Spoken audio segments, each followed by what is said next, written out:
Jesus Christ, you people suck. Wow. Wolverine wanted to be in it. Back in the days when we played video games, it was hardcore for the nerdy and lazy. Now things have changed and all our video games are also for the casual and lady. But that's okay, you know the score. We told you a million times before. Playing consoles, not just games, is in the past. And every week you listen to the best damn internet radio crew. It's the N4G podcast. It's the N4G podcast. Alright, it's time. Another week. N4G Radio. This is episode 663. The countdown to the bad episode is on. This is for August 16th, 2021. And on the show this week we have Drew. Would that episode have to do with Satan? Not today, Satan. Not today. And also on the show we have Anthony. I'm the equivalent of a 2-second video clip teaser. You're welcome. Oh man. I That'll be in cannot. the news. What's that? That'll be in the news. Oh, I mean, I'm using my finger quotes here. I played it. Oh, we'll talk about it. Trust me, I have feelings, and I didn't even have to wait for the download. I just hearing that, watching that video, I went, okay. Wow. I've now passed the threshold of this being a silly thing to this being. I don't want to say a scam because there's really no money taken right now, but there's something fucky with it. Oh, there's plenty fucky with it. I couldn't believe that was it. Like, when it ended, I was just like, what? I mean, they you didn't need to download it because they posted it on Twitter. Yeah. And they delayed that thing for like, what, 2 days? I mean, fuck it, we're talking about it now. 5.4 gigabyte download to watch 3 seconds of a dude walk across the floor. Are we going to talk about it now, I guess, then? I mean, we're already talking about it. All right, so Nobody knows what we're talking about. So. Abandoned. it's the abandoned, the thing you should do with that. They called it the real time experience. So my first thing with that is I don't think it's real time. Well, why would it be? And if it is, someone's going to data mine this, right? You would think. I have a feeling there's nothing that's being done real time there. I mean, it looked like an asset flip to me. Yeah, I mean, I watched the video on Twitter. Yeah, like what, 6 days ago? Yeah, What so does it mean real time? What do you mean by that? so real time is when you're rendering all the assets in real time rather than pre-rendering it and then. So if you watch a Pixar movie, that is pre-rendered essentially. Like it's all been rendered out. Pre-rendered's the wrong word. Sorry, it's all been rendered. So 3D animation, that's where like you basically are flattening it to an image. But if in real time, if you say had camera control, it would show you that you could look around the 3D objects. But this is a static image. This is a static shot of like two legs popping into frame. So if it is a rendered video, you wouldn't be able to pull anything from it other than video files. If it isn't, and it is real time like they're saying it is, which I don't think it is, someone's going to be able to data mine that and pull those 3D assets out. Those 3D legs. Yeah, well, So then there's music in it, but like it's music that I'm going to assume and be nice and assume that they licensed. That And it's soundtrack is on Amazon. yeah, clearly trying to invoke feelings of Silent Hill as if they've learned nothing. And I get it, you can be inspired by Silent Hill, but there's a level between inspiration and what seemingly is trying to pull the wool over people's eyes. The massive fuck up, the massive fuck up to not release this on time and then to release just that, along with what it is in the end of it, people are still the stupid idiots online still think it's Hideo Kojima. Hideo Kojima is not incompetent. If anything, he is not incompetent. You cannot like his stories. I mean, I had issues with the Metal Gear stuff. I really love Death Stranding, but he's not incompetent. Not once has he ever given that feeling off. And you could say, well, that's part of his bigger plan. But I'd say you're just a fucking idiot. I cannot grasp how you could still think this is Hideo Kojima at this point in time.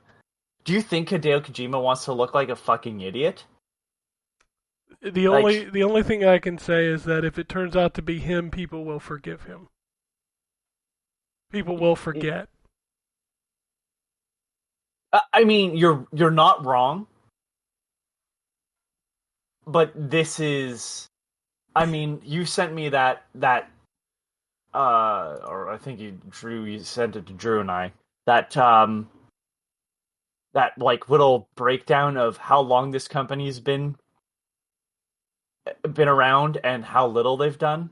Which also fed into the conspiracy because apparently the first game debut that they showed was right after MGS5 launched.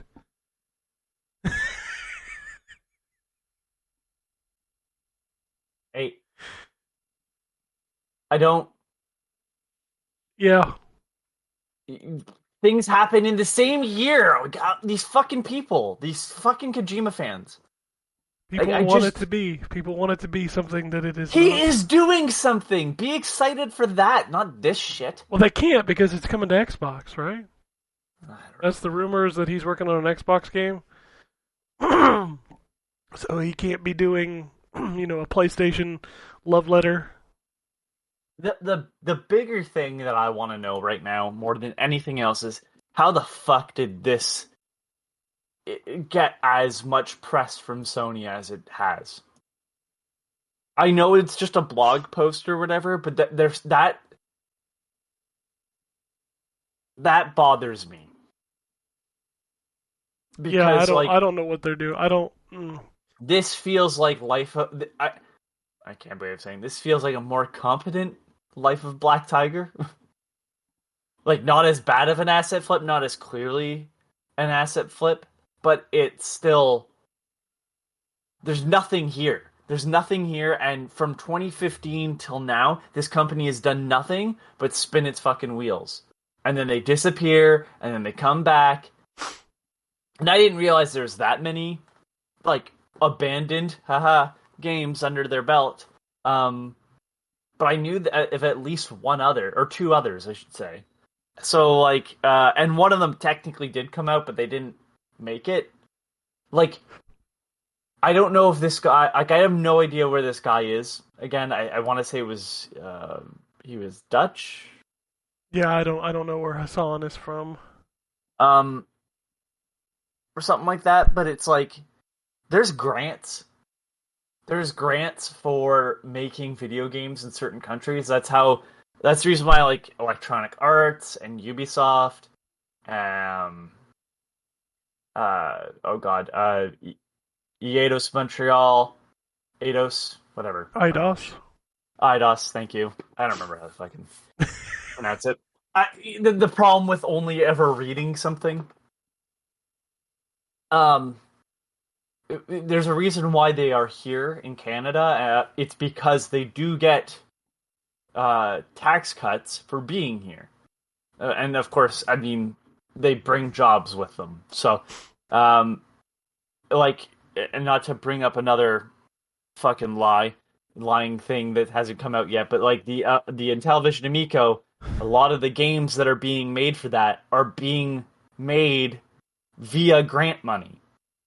Now, if this guy only has to prove that he's done so much work towards something to get money, but then it never actually has to come out, that could be this.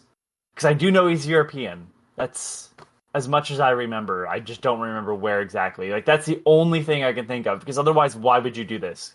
Right? Like, there's no reason to keep trying to do this without ever producing an actual product. Yeah. It's not Kojima, everybody. Like, I don't know how you can hold on to hope at this point in time. Like, it hasn't been Kojima for a while. I never thought it was Kojima. Like, at first I was like, maybe, but probably not. And then, I mean, with every time that they announce something, like, and it doesn't come out,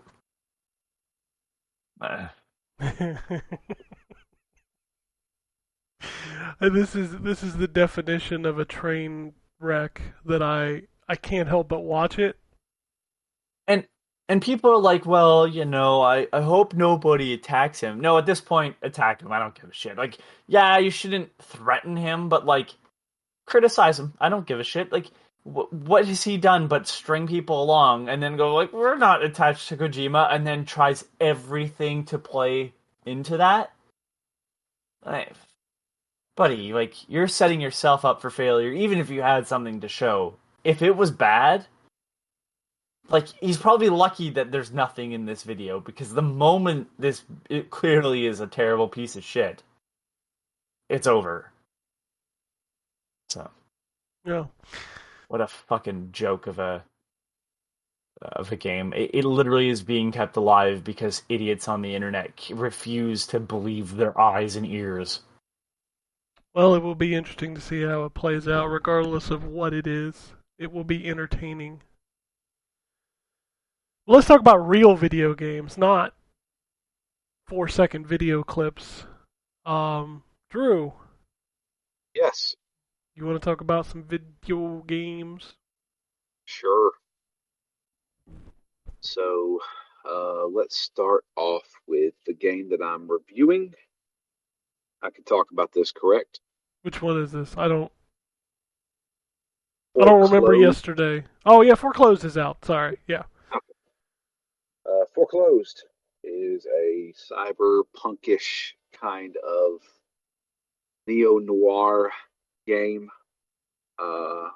It has the same kind of visual stylings of 13. Not really a cel-shaded look to it, but it really pushes that this is a comic book, to where you're like, you have a screen that has 4 panels on it, and you're actually moving character from panel to panel kind of thing.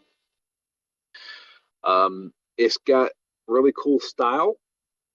The main character's voice actor is not great. Everybody else is pretty good. And the aiming is bad. The aiming is bad. 4.0 out of Just 10. real bad. It's too snappy. It's too fast. It feels like I'm using a mouse on a controller, and trying to hit guys, shooting them with aiming like that is damn near impossible at times. Also, the hit detection's pretty off. Um, I've been shot through walls before. Oh, that's fun. Yeah. You can die relatively easy. You get a few abilities, like you can get a shield, like a force shield kind of thing. Basically, it takes place in the future. I can't remember exactly what year it is. I think it's like 2088 or 2080 something. And everybody works for corporations. Your identity is basically a debt now, and your debt has been foreclosed, so you don't have an identity anymore, which means you can't buy anything, you can't use anything, and so it's all about him trying to get his debt back. That's basically Shadowrun's plot. Except there's So magic in Shadowrun. yeah, there's no magic in this game as far as I can tell. A lot of it's technology. You have implants in your brain that allow you to like hack different things, including enemies. You can overload their memory chips and kind of stun them. You get a gun that has infinite ammo. In fact, you don't even have to reload. You can just sit there, bat, bat, bat, bat, bat, bat, bat, bat, forever and never run out of ammo. There are different types of shots that you can switch to. Um, yeah, I don't know how I feel about it. I think it's got a really good style, and I feel like that's the one thing the developers focused on the most is the style of the game, not actually how it plays. The camera seems to be way too close to the character. Um, there's some stealth segments that just feel off, and then the aiming is the aiming's god awful. I mean, I don't want to say it like that, but it really is. That's the one reason I played this game for about an hour and a half, and I was like, I don't know if I want to aim like this anymore. And then Ken sent me a code for lawn mowing simulator, and I said, you know what? They're gonna go mow some lawns. I'm gonna go cut some grass. Yep. And so that's the segue into the next game that I played is Lawnmower Simulator. Is it by the same people who do Farming Simulator? I have no idea. I need to look up who built this game. Because this definitely feels like one of those games. And it is you basically run your own landscaping company. You take contracts and you grow your company. You hire more employees. You get better lawnmowers, and you take on bigger contracts. It is. They probably should have called it landscaping simulator because it's not. I get it, you're lawn mowing, but it really is more of like a business simulator. So this Granted, game, go ahead. this game was built by a company called Skyhook Games. They've only ever built one game besides this one. Okay, what was it? It was in 2014. It was a game called The Count of Monster Disco. Wow. Okay. What the fuck? It's a simulation game. Yeah, I'm looking It's because a train. apparently, It's a train game. well, apparently they are like a support studio because they worked apparently on some trains and routes for Train Simulator Yeah. Okay. or Train Sim World. Sorry. Wow. This is only their second, like, full-fledged game. Good on them because I actually like this game a lot. There's some weird genre of like life simulator games lately that people are really getting into. Like you're into this one. I see a lot of people into the power washing simulator. Oh yeah, that's a satisfying looking video game for Yeah. sure. Yeah, like I know there was the house flipper games a while back. I mean, the House Flipper game, from what I understand, I mean, it's still getting support. Like they keep adding stuff to that game. Like people go nuts over that game. Hey, if they put the power washing simulator on like Game Pass, I would totally fucking play that. I mean, you kind of get that same satisfaction from Lawnmower Simulator.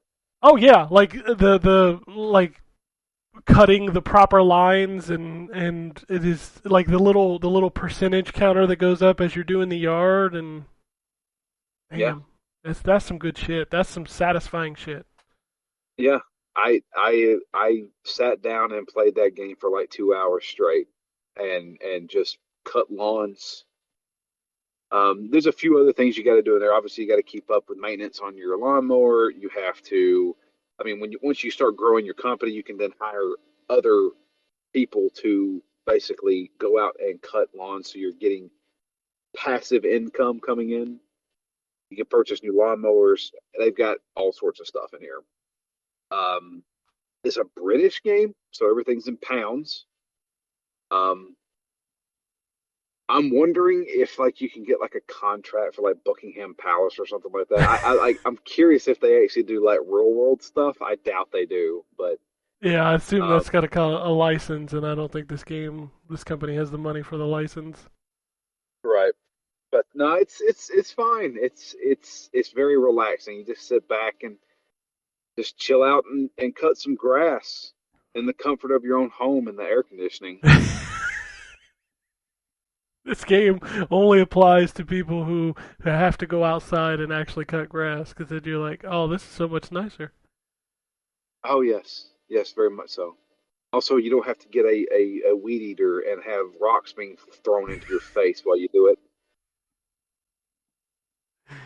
Oh shit.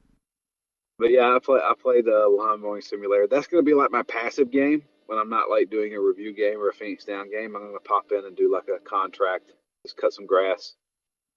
Hey, Uh, life could I be worse. I'm actually really enjoying it. It's relaxing. It's a sign you're getting old when you want to play lawn mowing simulator.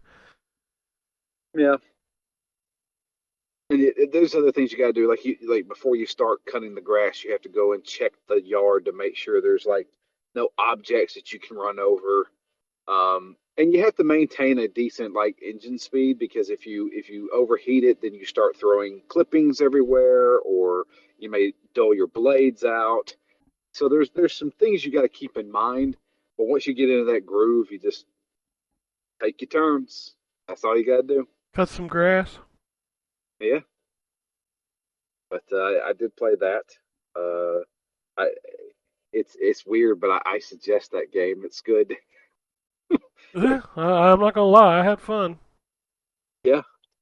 Um, let's see here. I also, since it came out on Game Pass this week, I played Hades, Ah, yes. the new Supergiant game. Well, last year it came out, but it's now on Game Pass for free.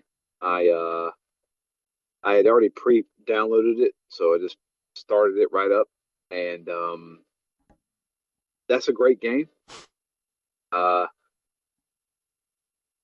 I It's one of those roguelikes that I don't mind. So it is now entered into the upper echelon of roguelikes I can actually play. I think I'm So up to 3. this, yeah, I got this, I got Dead Cells, I got the Rogue Legacy, and I've got Moonlighter. That's about You that's you about got it. you got more than me. I have Rogue Legacy. I liked Returnal, and Hades. I'm okay with. Yeah. You weren't big on Dead Cells? No, I tried. I tried multiple times. I even got to like I think it was World 3 or something, and I was just like, this just I don't know. It just wasn't clicking with me. And I should mention Curse of the Dead Gods. I don't mind that game either. It's actually pretty good too. I do still wish that every single one of those games was a linear progression based game. Like the levels wouldn't change kind of thing. Yeah, like Returnal for me, if that was a straightforward single player, progression based game, I think that might have been in my game of the year list. Well, When it's more narrative driven, like Returnal, Yeah, I think I that's think it the I makes think that's the big thing that hooked me into Returnal is like the story is super interesting. like the. I know that there's aspects of that definitely have, um, I guess the necessity of the gameplay loop plays into the story. But like I play something like Hades, and I think it does it. Obviously, I've not played Returnal because I do not have a PlayStation 5, but I know enough about it where I'm like, yeah, that sounds like it does. But like when you play Hades and you die, there is always something moving the story along, which I don't think is the case with Returnal. No, that is the case with Returnal. Oh, there's always something moving the story along. Okay, Yeah, that's what I'm talking there's about. like these things that appear in the environment that progress the story on every like not every run, but quite a few of the runs you'll get like this new plot point. Oh, okay. Well, that's definitely not as bad as I thought. People have not mentioned that. All I heard was like they were stuck on like the first boss and hating life, and I'm like, well, that doesn't sound fun. No, that part is Um, not fun. Like the frustration that comes in Returnal is the thing I hate about roguelikes, but there was enough there to like keep me like there's no secret, it's in the trailer. There's a house that keeps showing up in Returnal, and that is kind of the hook to the uh, story. And every time you find it and you go inside of it, it's different and it's interesting. Because so in Hades, the main loop is that you're the son of Hades, and you cannot escape the oh god, I can never remember the name of what their version of the afterlife is. Tartarus? Yeah. Okay. I'm like, is Tartarus or is that something else? Um yeah, so like he can't leave. Even when he dies, he just ends up back to where he started. Hmm. And everybody is aware that he is trying to leave. And it's very smart because it always has more dialogue. Like it all just feels part of the narrative rather than a gameplay loop that sometimes they dole out some more narrative just to keep you going. It, and then, like I think Hades is one of the few where I'm like, oh, there's an actual narrative here. Because I'm like, I loved Void Bastards, which is very much a roguelite. I liked Rogue Legacy. You know, those are all just gameplay though. But Binding of Isaac, same thing. It's Yeah. just gameplay. Hmm. And like I don't have an issue with that, but like yeah, there are a few where there's this story I want to experience, and depending on how well it plays, I kind of get bored of the gameplay, and I just rather play it as a linear game. Yeah, I feel that a lot. I think Returnal's gameplay was sublime. I think it's another reason that I really enjoyed it. And Hades is good too. Hades' gameplay is very good. So Yeah. Yeah, it is. But yeah, played some Hades. Pretty good there. I'm going to continue playing that some more. I started back up Yakuza Kiwami 2. Um,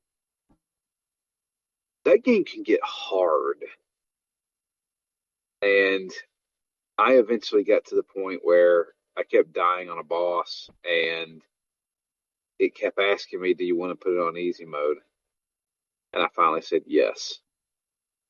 yeah, And the Yakuza games are something I feel like easy mode makes those games more enjoyable, which is why I got frustrated with Like a Dragon. There's a difficulty spike, and boy, all you got to do is search Like a Dragon difficulty spike, and everybody is at the same spot. Um, but there's no easy mode in Like a Dragon. So you basically have to turn around and go back and grind these dungeons to kind of get through that game. And I don't know. Yakuza has always been more like turning my brain off and just being dumb. So I don't know. yeah, but yeah, I played Yakuza Kiwami 2. Um, I think that's pretty much it. You didn't pre-order the for the beta. No, I did not. I did not. I did not pre-purchase Diablo 2 Resurrected, so I did not get into the beta Gotcha. for that. I think the next one is open. I think. So I don't think you have to pre-order it to play the next one. I mean, I don't know if I need to play the beta. I mean, it was cool to see what they've done to that game, and also the fact that there's an option for 640 by 480 resolution, Okay. which wow, on my 4K TV looks real fucking grainy. That's interesting. But yeah, no, I've put enough hours into Diablo 2 to know that I'll probably buy this game. When's the last time you played it? Diablo 2, Yes. 2002, 3. Who after Diablo 3, you're in for a rude awakening on how that game works. Well, I know about the skill points and stuff like that. Well, not only that, but like the inventory system, Yeah. back to the Tetris style inventory system. Did they did they not like do the weapon wheel kind of thing like it Nope. did in Diablo 3? They didn't Nope. try and do any of that. Nope. It's straight up grid based. So is it a cursor? Are you moving a cursor around? I'm trying to remember. I think it is a cursor now that I think about it, but it might just be switching between items. You can hold like the A button to equip on a controller, Okay. so you can do that. But yeah, it's mostly move your stuff around in your inventory. You're gonna have to drop shit. It's the Path of Exile, which would probably be the closest thing. Right. So yeah, but Gotcha. it Okay. look real good. It look real good. Is it still does the movement feel okay? Because I know it's still that grid based, right? No, you can move diagonal, baby. Oh, really? So Yeah. they did update that. Okay. Yep, you can move in 8 directions, which is fucking crazy for Diablo 2. Yeah, that was the one thing that got me about Titan Quest on Xbox. I was like, "Ooh, it's still grid based, and this is feeling kind of weird." Yep, no, you can straight. I do miss the roll dodge. That sucks that it's gone. Sure. But yeah, moving 8 directions in Diablo 2 is super weird. Okay. Yeah. No, I. Yeah, I'll probably be getting that game. Yeah, that's a. Mm, it's one of those things. It's one of my all-time favorite games. Yeah, I really like Diablo 2, and I like that in this version you can actually play the Legacy Edition if you want. It's not available in the beta, but like you can just switch it to Legacy like pre-patch stuff. I think that's a neat touch. Yeah. Cool. All right, so that's it for you. That's it for me. All right, I'll move on to Anthony. What have you been playing that's super exciting? Nothing. Your turn. Cool. I'm still just going through Ocarina of Time. Man, that game is so fucking slow when you're the kid. Oh yeah, Um, 100%. oh, yeah, so as soon as you become an adult, they're like, all right, go to the forest. I'm like, oh yeah, that's right. This game really picks up its pace. Um, yeah, I'm just slowly going through that. Like, uh, what am I gonna say? It's Ocarina of Time. I realize now why I like Majora's Mask more. It's the same reason why I really like Skyward Sword and kind of like question my love for Breath of the Wild, even though I still very much love that game. Um, I really like the extra characters, and in Ocarina of Time, there's a lot of just characters that are there for filler, not really doing anything. They don't like. You have the chicken lady, cool. You have the windmill hut guy, and you have the carpenters, and then the rest of Kakariko Village is just kind of people standing around, and you're like, all right. Um, Majora's Mask, you literally like 2 steps, you trip over something else, right? Like there's always something going on in Majora's Mask that's like 2 steps away, except for the field, I guess, because they do have to have a big open field still. But you also can leave the city, the clock town, from any direction to head as quickly as possible to your next location. Um, yeah, just like running across Hyrule Field, especially as an adult where nothing attacks you. What the fuck are we doing here? Like, this is just such a waste of time. I mean, um, that game was probably supposed to be more than it was. I mean, that game, like, I love looking at the old beta elements. Um, they ended up reusing some of the beta elements for Mario 64's Wet Dry World. Like if you go and look at the original Hyrule Castle town, all the assets there, I think it's that town, were reused for the Wet Dry World, the second part where you're in the underwater city.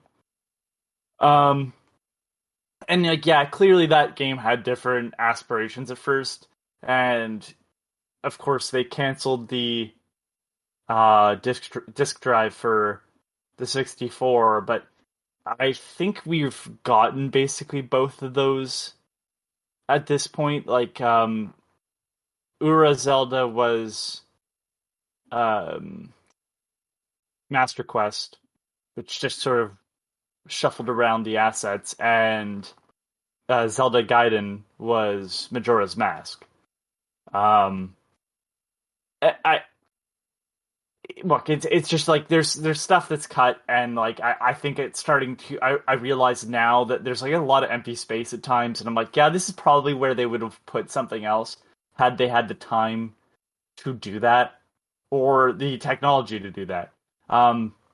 It does make me want a full remake though, because even playing it on the 3DS with the nicer graphics, there's still some aspects where I'm like, this is very dated. This works better in other things. Although I will say, being able to aim the bow with the gyro, fucking that is awesome. So yeah, I'm playing that still. I know I'm not gonna blow any minds with any take on that game, because they've all been had already.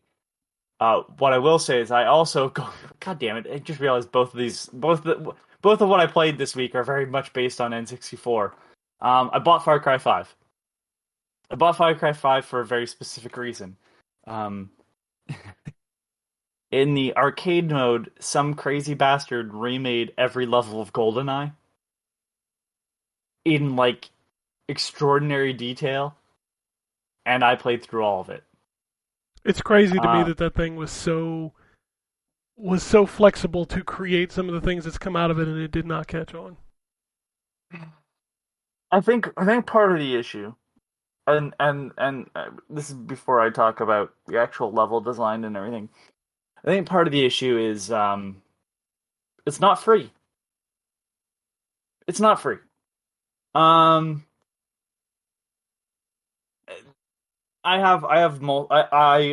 unfortunately, like, I think Ubisoft is very dumb with that. I think that should have been the taster, because it's not like anybody can make fully open world maps in Far Cry Arcade. You can do two things. You can play online, and you can play like with other people in like death matches, and you can play single player and co-op mission based levels, which is what the GoldenEye levels are made to be. If it were free, I think it would give people a taste of what this can do. And I think people would have probably been more interested in what Far Cry is. I realize Far Cry is a big name, so like it's not going to. But I think there's ways to monetize Far Cry Arcade, like cosmetics, right? That would have had people more excited to engage with that aspect of the game, especially if it were just its own application that was free on PlayStation and Xbox. Because I also had to pay for PlayStation Plus. I only paid for a month because I don't play online enough to make it worthwhile. But to play single player maps, that is so fucking absurd to me.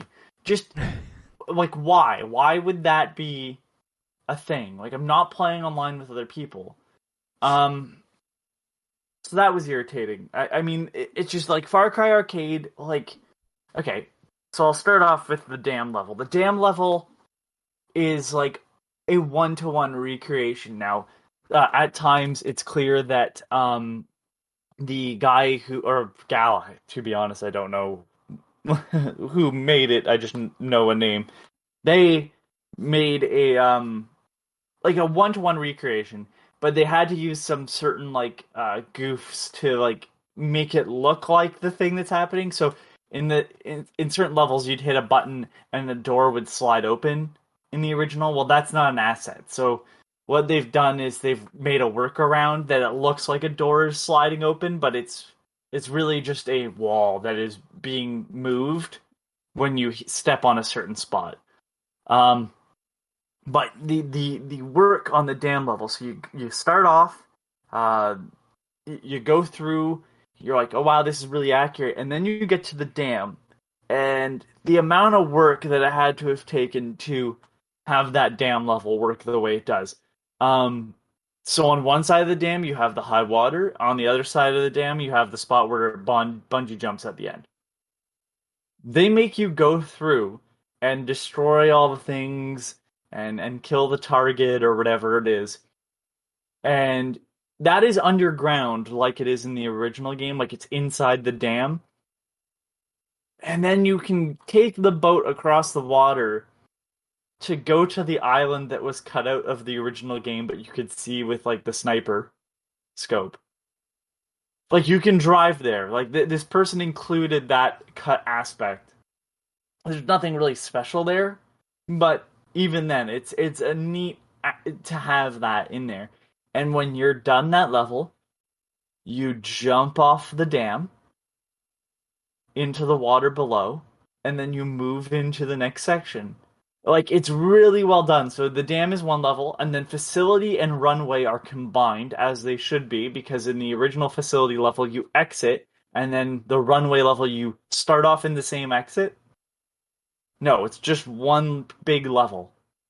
It's so well done. And then you escape in the plane. You actually have to fly the plane for a little bit. And I'm like, oh my fucking god, this is so well done.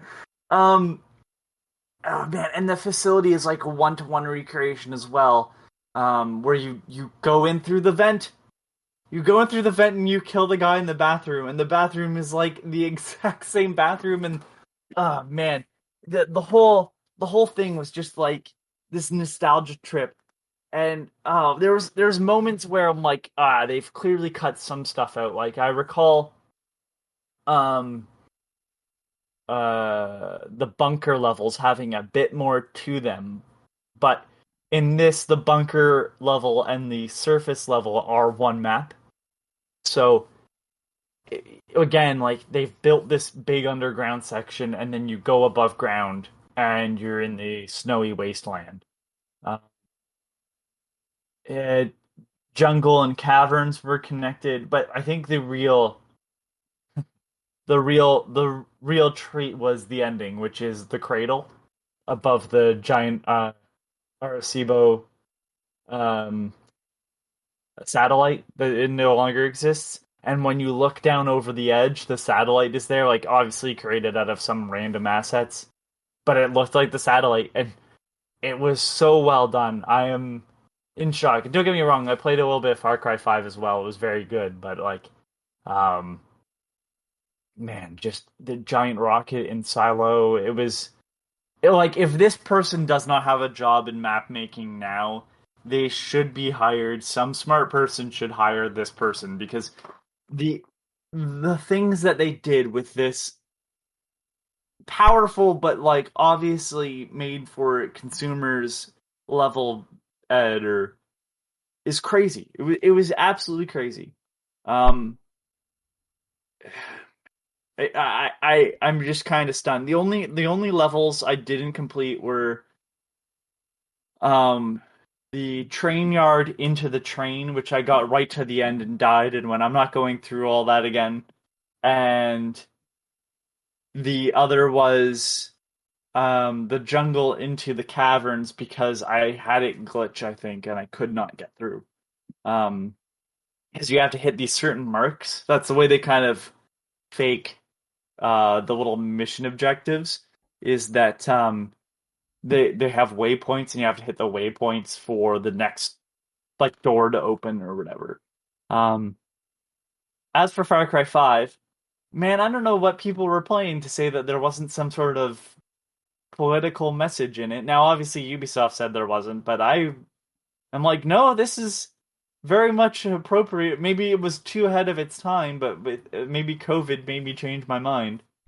But yeah, no, there's definitely some political messaging in there about oh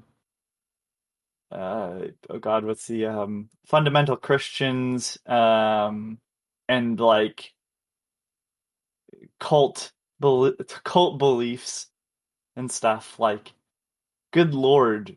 The I guess spoiler for the game that's however many years old at this point, but like when the chopper went down at the beginning and the radio's being called, and have both of you have played Far Cry 5, right? Yep, I beat Far Cry 5. I beat it. Okay. The moment where oh my god, really? The bad guy, whose name I'm forgetting right Joseph now. Sneed. Yes, he grabs the radio that's hanging and he messages back to her and she says, "Oh, thank God, Father, you're alive." And I was like, I don't know, man, that feels really appropriate right now where you find out like people are like anti-vaxxers or anti-masks or whatever, and you're like you've known this person for so long, but they're part of this. They're like their beliefs are showing, and maybe some of their beliefs are very fucked up in this day and age. I was like, holy shit, like, these people are bad or whatever, and I'm like, I don't know. There was like something to that where I'm like, this wouldn't have hit the same way 4 years ago. Yeah, or 3 years ago, whatever it came out, when people were upset that it wasn't like just this big redneck bashing. But and the man, that game just plays wonderfully. It's clear though that like playing the GoldenEye maps, that like yeah, this is still Far Cry that I'm playing because like in GoldenEye you could dual wield, and clearly some of the aspects of GoldenEye were built around these tight corridors, which Far Cry is not built around. But man, that game is great. Like I'll be playing that game still now that I'm done all the GoldenEye levels. I'm still going to be playing Far Cry 5 because like It's a I great. was It was kind a of great game. It really was. well, you know what? I was turned off because I was like, I don't know if I want to play in because like seeing the map from the very little that I saw the map, I'm like, I don't know. It seems like it's like all going to be very samey, but already running around in it, I'm like, oh no, it's not. No, So I That really thing's like got all that. sorts of stuff in it. Yeah, I really like that map a lot more than when they announced it. It's like, oh, it's in Montana. You're like, really?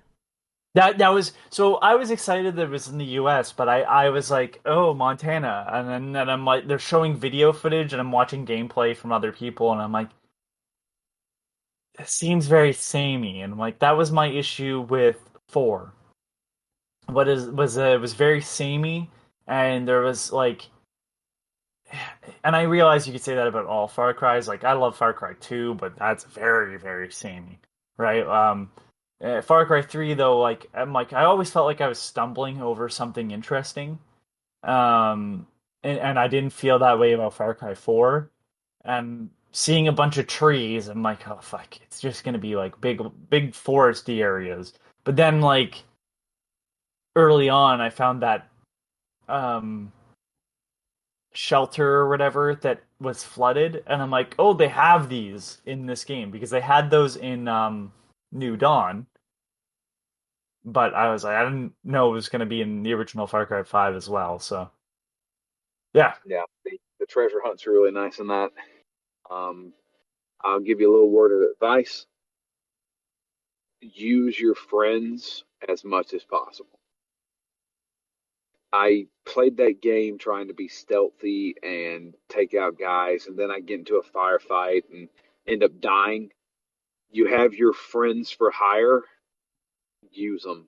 Like, once you get Nick, call his ass every time you go into a firefight okay.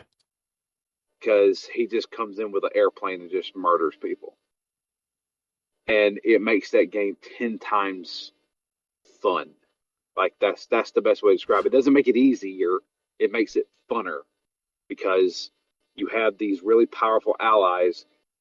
Fucking use them. Because I was like, I'm getting pissed off at this game. And I was like, well, what if I call Nick in? I call Nick in, he just fucking mows down like a whole row of guys. I'm like, okay, this is manageable now. Let's do it. I just even liked because like I'm still on I finished like the first island you start on, which Yeah, that's isn't like the very long. tutorial. Yeah. And I was just impressed by some of the stuff that they were doing. Like it I know I said it about the new game, but I'm like, it clearly feels like I'm playing, or somebody was inspired by Just Cause a bit, because like some of the things that you can do now are blow shit up, and I'm like, well, that's awesome. I like the fact that it's like, yeah, just destroy this like giant monument that they've built that just gives off that, um, oh my god, I can't remember what it's called. The It's drug. bliss. Bliss, thank you. Yeah, it's like just pouring bliss out and you just blow it up. I'm like, all right, I like that aspect of it. I'm like, that's what made Just Cause 2 fantastic. So the fact that like they look to be doubling down on Far Cry 6, which I'll wait till Far Cry 6 goes on sale, because if anything else, Ubisoft games just devalue themselves within a year. I've just been waiting for the PlayStation version of the Gold Edition of Far Cry 5 to go on sale, because fuck man, like that game goes on sale on Xbox all the time.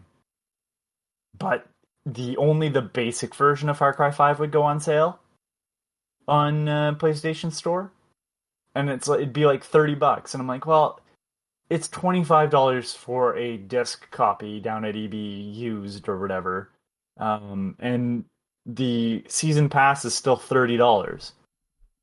I'm like, I'm not paying $60 for this game that's been out for 3 years when they've devalued it on Xbox so many times, right?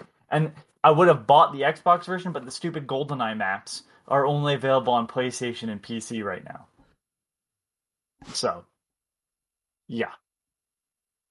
But that's it for me. I mean, like I wanted to play more games this week, but other stuff came up. I bought Axiom Verge 2 because it's Axiom Verge 2, even though visually that game does not look as appealing as number 1. But I bought that and Garden Story because I like Zelda-like games, but man, I just couldn't get to them. So, Okay. that's it for me. I played Axiom Verge too. I have heard it's as good as the first game. It very much is. It's a very good game, but you are right. Like visually, at least within the first like couple hours that I've played it, it has not been nearly as interesting. And I think it's because this is a prequel, so this takes place before the first game. I did not know it was a prequel. Yeah, but okay. it is a prequel to the first Axiom Verge, and I think the opening sequence takes place on like you almost feel like it's a. It reminded me of the Thing, because it's like an. I was gonna say it's a very Metroid-y moment where you touch down and you're in an open area that's kind of nothing going on. Obviously, it's rain in Super Metroid, but in this, it's snow. Yeah, it's like a snowy area, and then you bump into the character that gives you kind of the power stuff. And what I find interesting about this Metroidvania is a lot of the stuff, like a lot of the powers that you get early on, are very much like.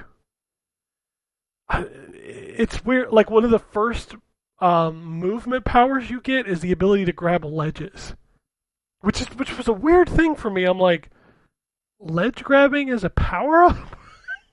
That was a power up in Metroid Fusion or Metro. Yeah, like it's. No, I think it's Metroid Zero Mission, but yeah. It's just such a weird thing to. And what was even weirder about it is that I found it in a room that I didn't have to go into. I mean, obviously, if I couldn't have progressed, it would have forced me back to exploring to try to find things.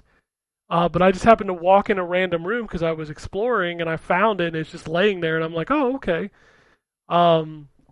But no, I like it so far. One of the really cool things that I like about this game is its accessibility. Like the first one, I remember running into kind of a brick wall. I think about maybe halfway through it, where I was getting really frustrated because like I was just dying constantly. And in this game, there's actually options for you to tone down how much damage the enemies do to you and how much damage you do to the enemies, which I think is really cool, especially for people who have trouble or just want to do kind of the exploring. You can literally turn it to where the enemies don't hurt you at all. So you can basically play on invincibility, which I thought was nice for people who have trouble or just want to explore. I think that's a cool thing.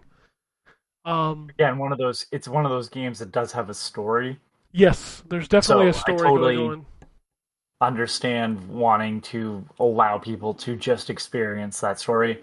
I think my biggest issue just looking at this game, because there are areas that are very pretty, is that I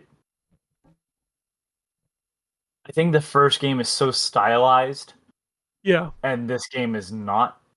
No, and it is very grainy. Like, for example, the map can be hard to read at times because really? because of how like pixelated it is.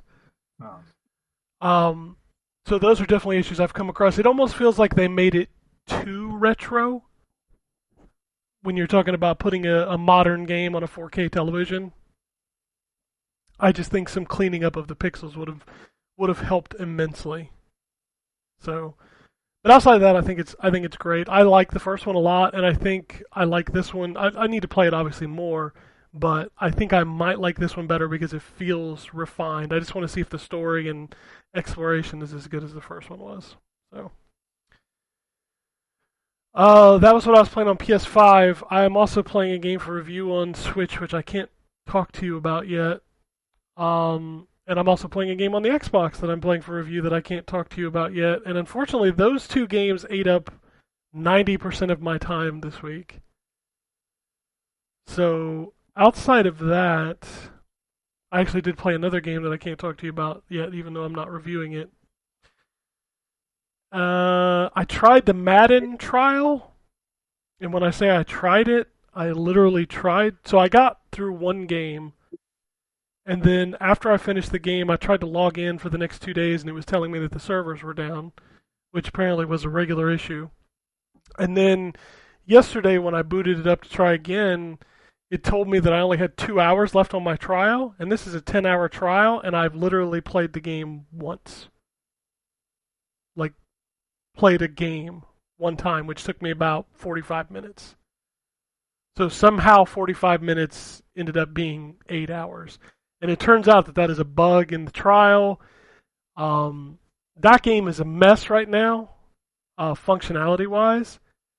But I will tell you the game that I played.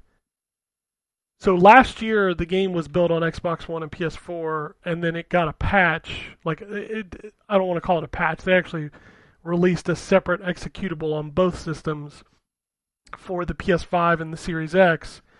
And it was good. It was a nice upgrade. But boy, this game feels like the game that was built for these new machines.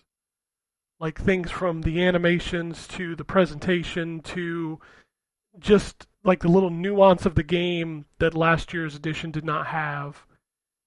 I feel like this is going to be incredible when I finally do get to play it. Like, regularly get to play it. I think it's a good upgrade, and I thought, even though I only played one game, I did get to look into the new franchise stuff to where you can like hire assistant coaches and you can build them up over their skill trees, and like you can make different game plans, and you can actually make halftime adjustments now, which I think is one of the coolest features that they've made. So like if in the first half your short throwing game wasn't working, you can actually switch it up to running, up the middle, because the middle of their defense is showing some weakness. So you can make halftime adjustments, which I think is really cool. You weren't able to do that before? No, you were not able to make halftime adjustments. Like it wasn't an option. You could change the way you played, but when you make in Madden, you get a boost to certain kind of plays when that is your game plan. So if you go into the game saying, hey, I'm going to try some 5 to 7 yard passes and a certain style of running game, you get a boost to like your stamina for your running back or something like that. Got it. Okay, so it's you could do it before, but you were basically going against what you had said you were going to do. Yeah, exactly, and you didn't get any kind of boost to that. See, Madden's franchise system is almost like an RPG. Like if your player performs really well in a game, they get skill points that you can use to unlock abilities. So like, here's a cool, and I want to get into this in a minute because I think it's really cool, but there's actually like a benefit to playing in your home stadium in Madden 22, which I think is really cool. But in Madden, you can get things like a quarterback If he gets on fire is what they call it in the game, and he completes two 20-yard passes, his like little star ability lights up, and then like your receiver's icons will glow brighter. So it's like you have better vision to see your targets. So there is a lot of strategy to actually performing well in a game. And in Madden 22, they do this new thing called home field advantage. And let's say you're in a game and you're performing really well, you're getting good first downs, you're completing passes, you're not throwing interceptions. There's a meter at the top of the screen that will slowly build up for you or for the visiting team, and it will give you benefits. So if you got momentum in your home stadium, like you will be able to see the field better. You will have more stamina. You will be able to break tackles easier. But the reverse is also true. So the game I played, I threw a couple interceptions, and my screen started wobbling because my quarterback was rattled. And then, like when I would go to throw to a receiver, his button icon was a question mark. So like that stuff is really freaking cool and can really change like the outcome of the game. That's crazy. Yeah, it's awesome. Like I was playing, I was like, this is so freaking cool. Like I've thrown two interceptions, and now my screen is wobbling, and my tight end, who is my star player, I don't know what button to press to throw him the ball. It's like it's mimicking a rattled quarterback in real life, and I was like, wow, this is freaking awesome. So I think there's a lot of really awesome stuff in this game. I can't wait to play it, but that trial is broke as shit. So anyway, we already talked about Diablo. I did play the beta. That's some awesome remastered Diablo 2. Can't wait to play that. What class did you play? Oh, what did I pick? I think I picked the Enchantress because that's not what I was going to play at the. Is that what she's called in this one? The Sorcerer? Sorceress. Okay, yeah, I checked the Sorceress because I don't think I'm going to play as that. I just kind of wanted to mess around with it. But then again, it's Diablo, so I'm going to have like one of every character like I always do. Yeah. There were 3 classes that are not in the beta. I don't remember exactly which ones they are, but you couldn't pick them on the character create screen, so. Is there any? I'm trying to think if there's anything else big I played before I get into these indie games. No. All right. Run through the indie games. Tetragon is it's a platforming puzzle game where you can rotate like the box area. I know this is a real hard callback. Maybe Anthony will get this one. Blast Chamber, I think that's what it was called. I'm at a loss. Okay, This time? it was a PS1 game. You could like rotate the environment that you were in. I'm looking at it. I'm gonna be completely honest with you. If I've mentioned it before, it's because I googled it then too. I'm looking at it. I understand what you're saying, but man, I've never heard of this game before. Okay, Tetragon reminds me of a single because Blast Chamber was a multiplayer game. Tetragon reminds me of a single player version of that where you basically are trying to get to the end of the area by rotating the box that you're inside of. It's not 3D, this one. It's a 2D. Yes, it's 2D. I like the art. I like the art. Yeah, it looks interesting. It was fine. I really didn't feel like compelled to keep solving the puzzles because I kind of knew how they were, and it's got kind of sluggish controls. Doesn't feel great. So it's fine. Barry the Bunny, I think, is the Rattlelake game. It's 2D side scroller, collect carrots, but whatever. It's fine. The game that I messaged you guys about was Untitled Darkness. This is a game where you're just this big, long, like slender character, like silhouette, and you go between these rooms and My Shadow, yes, I understand. yeah, and it's like you just relive these horrible memories. Oh, it sounds like fun. Yeah, of your parents fighting and getting divorced and it being Oh, I'm your definitely fault. out. And that's literally all it is. And I understand why there are games like this that exist. What I don't understand about these kind of games is why are they so fucking slow. Yeah, so this is you. All you said is, why are all those artsy games sad? I'm pretty sure is what you're. Well, that's why. That's why I was like, well, the artsy games are always sad. Like they're never about like happy times. I think part of it is because I mean I can't speak to this game. This game, I think somebody was working through some stuff. Yeah, for sure. But like, I think part of it is because it's I don't want to say it's easier, but it's like I think it's easier when it comes to video games to share joy in some way because video games are supposed to be fun. Yeah, but just for example, and I know it's a horrible example because it's such a revered title, but like, oh, what's the Ethan game? Fuck, what's the name? Oh, uh, oh God, Heavy Rain. No, not that Ethan. The walking simulator where you're reliving the past memories. The fish cannery. What? Edith Finch. Edith, sorry, not Ethan. Edith Finch. Like that game is depressing, but I don't know. It's just presented in a way that's compelling too. But I think that also shows, and I'm not shitting on the dev of this game that you're talking about because I have not played it. I think that shows okay. As someone that went to school for art, which obviously has gone so well for me, but I think there's two ways of sharing emotions and understand and part of it is understanding the medium that you're working in. The game you're talking about that you just recently played, I think is not understanding the medium that it is working in necessarily.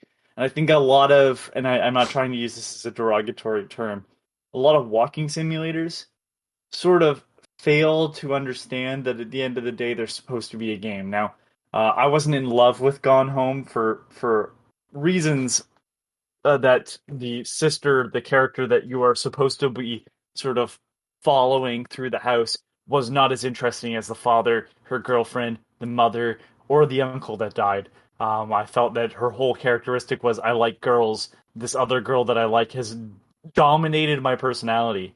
But at the end of the day, they still understood what made a video game because there is some puzzle solving, there is some interactivity. And I feel like a lot of walking simulators don't understand that. What Edith Finch understood was that this needs to be a game, still, first and foremost. And I think that's the reason why, while I didn't love Edith Finch as much as everybody else, I do think it showed what this type of video game should be. And understood that like there's a way to make people feel what you want them to feel, or at least comprehend what you want them to comprehend, without giving up that aspect of the medium they're working in. Because if we're going to treat all games as art, and I think these are more artsy games, you know, I think people forget that you are choosing to work as a video game and not a 3D animated movie or an animated short or a painting or a sculpture. Like there's a reason why you chose video games, and you should make that clear to the player at times too, on why this needs to be this medium. And as for the sad part, I think I jokingly said it's because artists are all sad, but I think it's just because and I'm not trying to say this about all video game players, but I think there is a sense of escapism in video games, and I think that feeds into the people that are now making video games now that creative tools are so accessible, that all these people that sort of escaped into video games, say this person that might be going through some or reliving, how they used to feel or maybe still feel about their parents splitting up. Maybe their escape was into video games, so it only makes sense to them to then present their story as a video game. But it's like at the same time, you have to remember why you escaped into those video games in the first place. I don't know. It's always it's a hard thing to just kind of say that outright because obviously every video game is different. I don't think Edith Finch feels like a game where somebody was going through something and sort of exploring it through the medium. But at the same time, maybe I honestly don't know who created that. I don't know how many writers there were, but yeah, that's my honest opinion. As I think it's just someone working through their trauma the way they know how in a medium that they clearly love. Whether or not that succeeds is obviously a different conversation altogether. Yeah, no, I totally get that point. I think my biggest thing is not necessarily the message in this game. It's just how slow the character moves and how awkward the interaction to like trigger these memories, and just the lack of kind of steering the player towards things. It's weirdly designed. But I think that's part of the. I guess maybe I poorly worded it, which wouldn't be a surprise. Which wouldn't be a surprise with me. Um, I think part of it is just not understanding why they escaped into video games in the first place. Um, there's a difference. Go taking video games out of it and just looking at movies. I love The Truman Show because it is a movie that has something to say, but it obviously isn't wasting time constantly. But then there are movies that are 3 hours long that also have some sort of message to them, and does it need to be 3 hours long? It's like some care for the audience and why you love movies should be taken into account. Like, do you love sitting through 3 hour movies, or do you love sitting through movies that are engaging? That could be 3 hours long. Like there, that aspect. We talk about that all the time. Like video games that, I hate to say it this way, waste our time. Oh, You know, like there's tons of that. Yeah. yeah, and it's like no one loves that. No, no one loves that. I don't understand why it keeps falling into video games. Like that is not the reason why anybody goes to this hobby, is to just like pour time into nothingness. Like they play it for fun. And unfortunately, like when you have a sad message, it makes it even harder to enjoy if you're wasting time and then being sad on top of it. So I mean, I'm sure if you picked up the pace just a bit in the game, whatever it's called again, like it would help immensely, right? So Yeah, absolutely. There would have been that part of it would not have stuck out to me. Like maybe then I would be more paying attention to what it was saying as opposed to being frustrated at the way it was playing. there's a video game that I like point and click adventures, and there was one called Stranded, I think. The Man, island like game. no. This There is there is I a want to. stranded game where you're like on an Yeah, island. no. This was a point and click adventure. It was like all 2D. This person had made a couple of video games where I was like, oh boy, all of them end poorly. Um, and like I would click on the screen, the character would walk super slow, and like I'd click on the edge of the screen, and they'd stop walking like 3/4 of the way across the screen, and I'd have to click again. And I was like, I'm done with this. Whatever you have to say, I'm done. Like I do not have the patience to be like double clicking, but waiting for your character to slowly move across the screen. Like that is not fun at all. Funny enough, there's another game I played this week that is just like that. It's called Black Book, and it is a like action adventure game where you can walk to different places, but you can also click on them and the character will walk automatically, almost like a point in action. It's a new genre, point in action kind of game. And I got frustrated with just moving around the world and turned it off. So I totally understand that mentality. Let me wrap this up real quick because I'm going to take a break. Hold on. I have a quick question for you. Yeah. Um, is that Black Book? Was it card based? I didn't find cards, but then again, maybe I didn't make it that far. Is it kind of like a very stylized, like low poly look? It is. The polys aren't high, but it looks kind of. There's an art Is it- form wait, like is it animated? watercolor. Like are the characters 2D? Like I'm looking at a Black Book on Steam. Is it That the girl? Is the cover the yes, girl with like the sun, like the? the eyes in the sky, and she's lifting up a hand and has like a book in her arm. Yeah, I think so. Okay, so what a very weird art style. I can't tell if it's 3D or all 2D. Yeah, it reminds me. You know what it reminds me of? And this is awful. It reminds me of the Jackie Chan Stuntmaster game. That's not that's not a bad pull, actually. I mean, like the character, like the way they're kind of blocky, but you can't really tell if they're 3D. Kind of, yeah, it's weird. All right, let me run through the rest of these, and I gotta take a break because I gotta use the restroom. Button City is another game that I got frustrated with the way it plays. So like you're playing this little fox, you're going around this town talking to people, completing tasks for people. What frustrated me is like, you know, when you're playing a game and you see the little circle on the ground, you're supposed to go there and trigger the event or the conversation.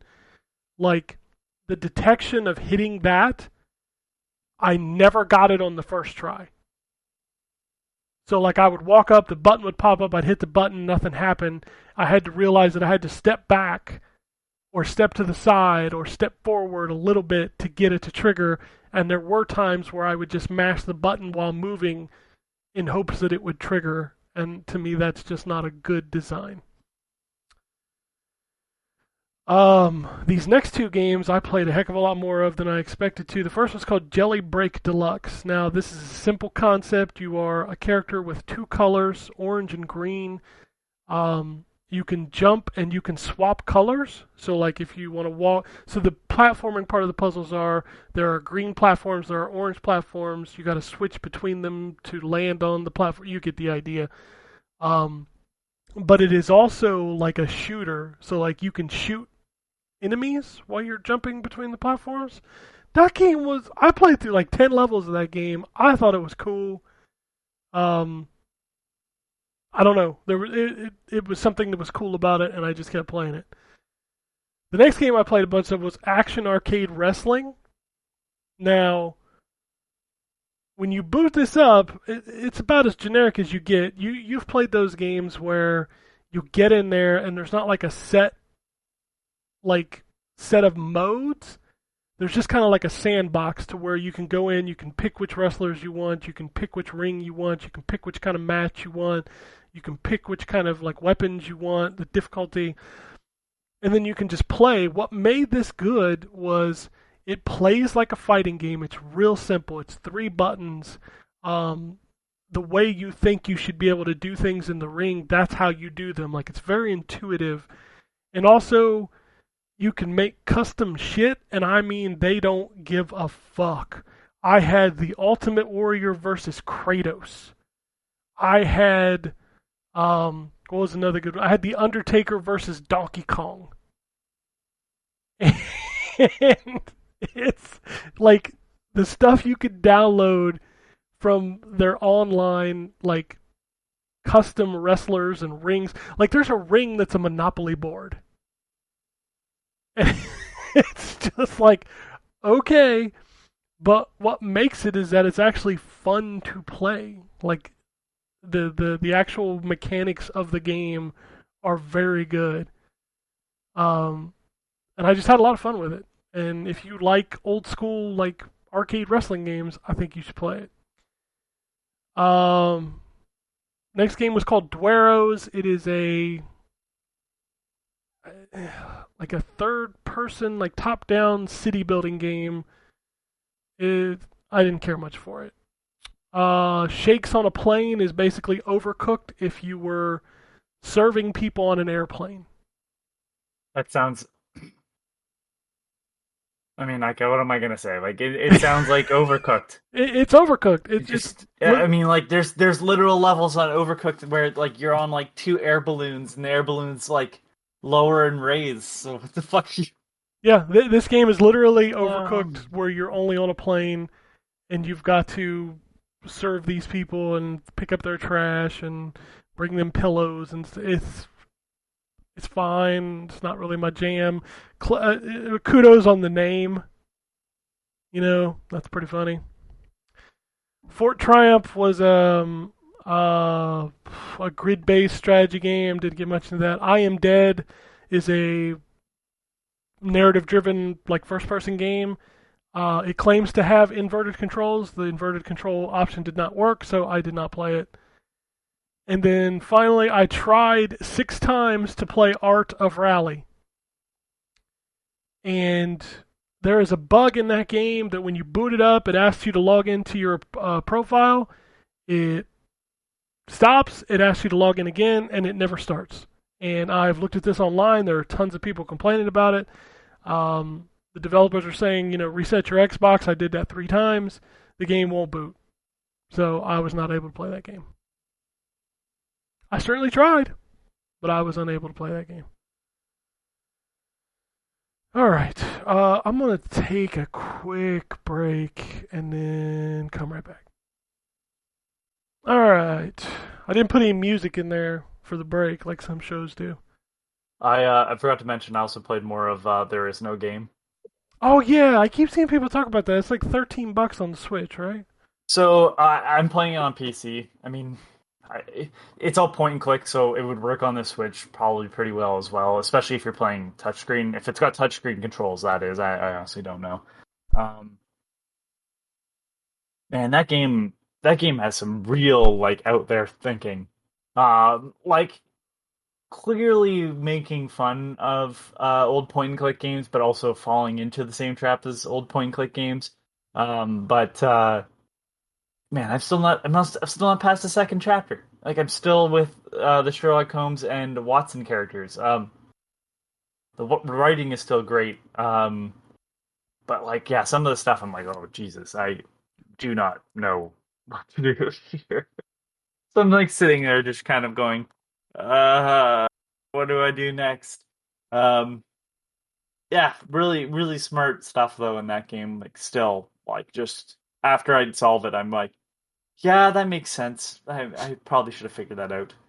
But yeah, that's a really smart game. And like right now, I'm in point and click world, but I think one of the later levels like is clearly a Zelda clone because that's one of the screenshots that they show is like a guy raising a sword above a stone that looks a lot like Zelda. Good old graphics. Zelda.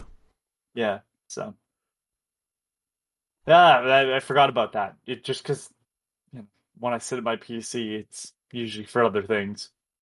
Yeah, I think that's another reason why I don't play a lot of PC games because I work like 9 hours a day at a PC.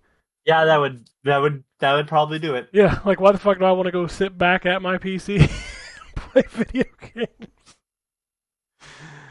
All right, let's talk about what's coming out this week. If you got one of them fancy new consoles, you got Greek, Memories of Azure, Mortal Shell: The Virtuous Cycle, Recompile, 12 Minutes, which Drew and I were talking about earlier, is coming to Game Pass this week, and Madden. Oh yeah, I have to play that. Yeah, Madden NFL 22. Also on Friday, is it Friday? Ghost of Tsushima Director's Cut. Yeah.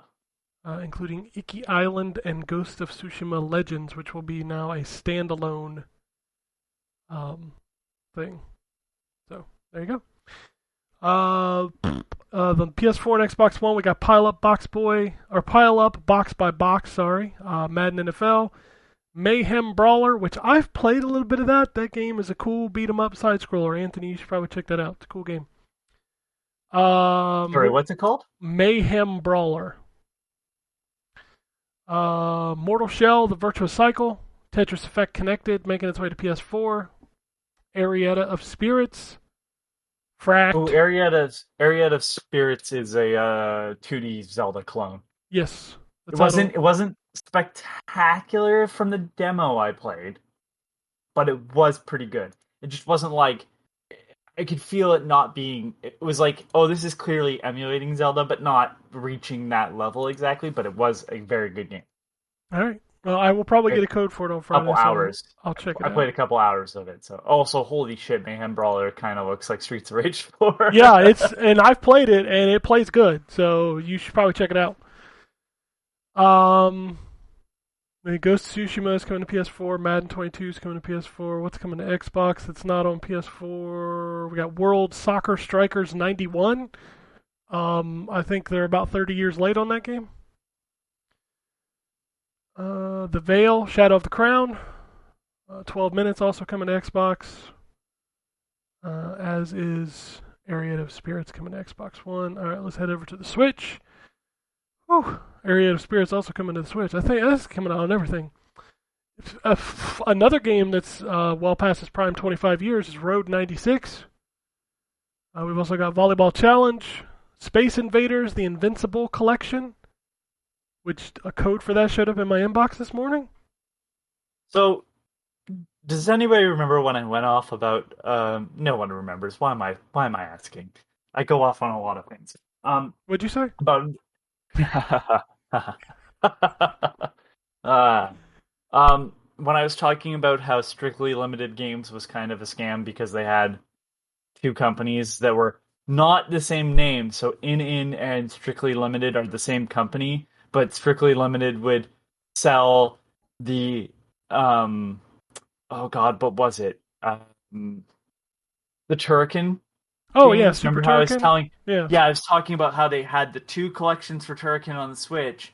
That were, if you had both of them, they were all the Turrican games. But then they released that Turrican Flashback or whatever it was called that had like 4 of the 10 games.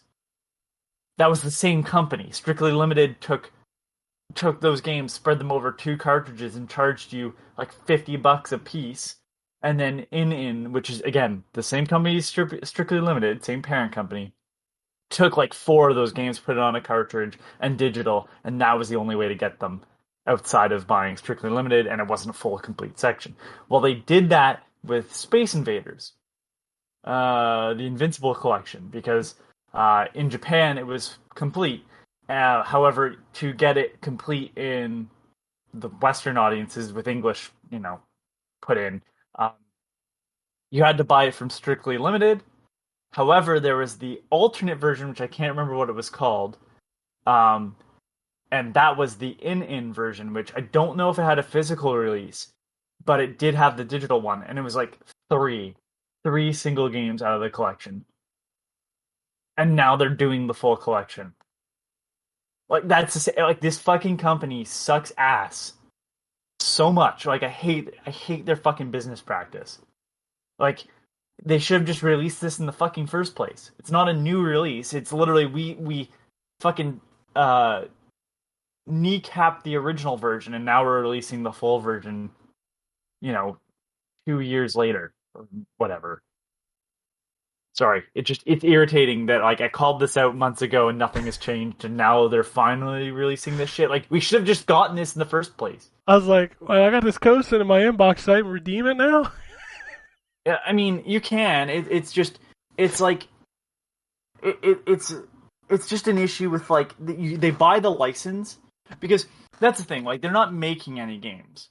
They're buying the licenses to games. Now I think the only game that they've had any sort of like out the door like right out the gate publishing was the Wonder Boy remake. And I think they might be doing work on Clockwork Aquaria, which is the unreleased Weststone game. That was like their final arcade game before they like disbanded. But otherwise, like they licensed Turrican, they licensed Space Invaders, and they're paying for the license, but then they're really gouging you for your money to buy their Strictly Limited version, but they have a publishing arm that works normally. Like we were talking about No More Heroes, which is also on the list because 3 comes out on Friday, or not this Friday, sorry, next Friday. But we were talking about No More Heroes on Twitter, and like I said, I had the limited run release, and you asked if there was digital version, and I almost responded, yeah, limited run doesn't do that shit because they don't. Like they never make it unavailable. Like the game, they don't I don't even know how to put it. They don't gatekeep the releases, right? Like they just publish the physical versions, and like that's how this business should go. Like there should be like if you're all for game preservation, you should also be for the digital sales of video games because having it out in the world more is good. Like that's literally how we have any WiiWare left. And like fucking in and Strictly Limited suck ass. Anyway, sorry. I just go flashbacks to Vietnam sort of thing every time it comes up. I was gonna say, you want to know what else is coming out on the Switch? I hope we don't have any more problems. Yes. Yes, I do want to know what else is coming out. Drew, later on, don't Google some of these, just FYI. Out of Line is coming out. Rogue Explorer, Swords and Souls Never Seen, Buissons, Buissons, I have no idea how to say that. Mayhem Brawler, Metal Commando, Monster Train First Class, Rims Racing, Rush Rally Origins. Here's the one you don't want to Google. Sakura Succubus 4. Yeah, that's the fourth one. I think those games are like once a month now. Where's Samantha? Zombo Buster Advanced. Ariana of Spirits, which talked about City Driving Simulator 2, Heart Chain Kitty, and Space Scavenger. Those are all your games coming out this week. Let's go into the news. I got a couple quick hits here real quick. One of them just came through. I read on Twitter. Couple of rumors of returning PlayStation franchises. The first one is Twisted Metal. The second one is Sly Cooper 5, currently in development. I think that's just a rumor. Yeah, these are rumors. Like the Sly Cooper 5, I'm almost certain, like, I saw somebody on Facebook, like, someone had liked a post where it was like how to make the rumor that Sly Cooper 5 is happening, and it was them explaining how they made it happen. So the Twisted Metal one has a little more clout, because I saw, well, maybe not clout, maybe it disproves it. It disproves it a little bit, because the rumor came out, and then David Jaffe made a comment that he had not been contacted about it, which I get why people are... Well, let me finish. So, I get why people are like, well, why would they contact him? He's not making the game anymore, but they did reach out to him about the TV show, so I would be shocked if they didn't reach out to him at least in a, like... What's the word I'm looking for? Like... just to get his input on it. Yeah, okay. So yeah, that makes more sense. I didn't realize that about the TV. I was like, I don't understand why they'd contact him about that, because they own the license. But if they did reach out to him to talk... Now, it depends. Did Sony reach out to him about the TV show? Yes. Or did... Yes. Okay. Sony reached out to him about the TV show because they were making it and obviously wanted his input. Because he did create the characters, you know what I mean? So and I mean, the best of those games were his games, yes. His games. So 1, 2, and Black are the best of those games. I mean, the last one was also under him. Yeah, but that was a bad video game. Yeah, well, I mean, he did have a run of those towards the end. He did. A lot of his games towards the end were not great, but we can never deny the fact that he made 1, 2, God of War, and Black, which are all fucking outstanding games. Let's be fair about that. Did he have something to do with Small Brawl? I think he might have consulted on it, but I think because like 3 and 4 had nothing to do with him. No, that was Rob Zombie's games. Wait, were they really? No, I mean, the song Rob Zombie, I wouldn't be surprised if he had a video game company for sure. Yeah. No, so the reason why I ask, but that was 989 Studios. Yeah, thank you. Yep. Yeah. Which those 989 Studios had some great games, but they also had some really shitty games. Were they the? And this is maybe maybe I'm asking no one here that would know. Were they like the farmhouse for Sony at one point? Like, because they were first party, right? Yeah, 989 was first party, and I believe a lot of the team from Single Track went over to 989 Studios. And then 989 broke off into multiple teams of like making regular games, sports games. I think 989 worked on Siphon Filter before they splintered off into their own team. I just know that their logo was on a ton of shit. Yeah, they were kind of like I don't want to call it third party. It was more like a first party publishing arm of Sony, because you had 989 Sports, 989 Studios, and I think that was just a name for the conglomerate of first party Sony studios, because if you remember, Single Track did like Warhawk and Twisted Metal, And then Single Track disappeared, and a lot of that team went to 989 Studios. Publisher of Bust a Groove 1 and 2, which is weird because they didn't have anything to do with the development of it, but I think they kind of localized they localized it. Yeah. Yeah, because that game was made by Enix, right? Yeah. Yep. God, how do I remember that? Why does my brain retain Want to shit know why? like that? Want to know what? I can tell you why. Because why the fuck did Enix make that game? I don't know, but that game was rad, dude. I fucking love the music in 1 is so good. Yeah. Bust The a music in Groove. 2 is alright. Bust a Groove was such a great game. And the character designs were spectacular. Was 989 Parappa? Like, was that? No, that was just Sony. Sony Computer, or Sony Interactive Entertainment, or whatever it was. SCEA back in the day. I don't think that was 989. Parappa, I think, was just Sony. I want to know the history of 989 Studios now. It's crazy to me. Just because of that. Oh, I gotta look this up. 989. Parappa was just Sony Interactive. God, 989 Studios. Holy shit. 2 Extreme, Blasto, Kart World Series, ESPN Extreme Games, Jet Moto 2, MLB 98, MLB 99. God.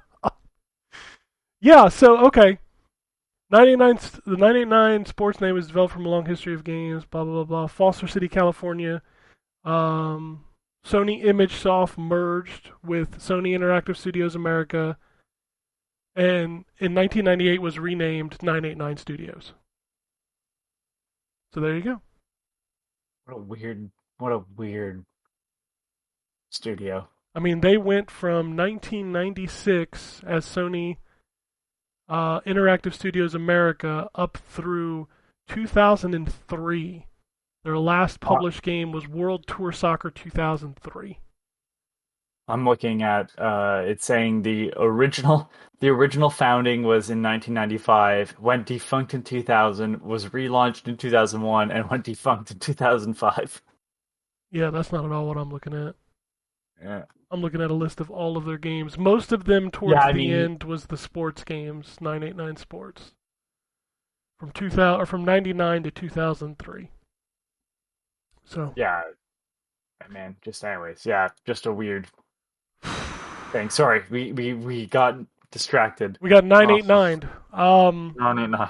Another rumor that I think this one has a little more credibility. The GTA Remastered trilogy, which is not really remaster; they're remakes, running an Unreal Engine.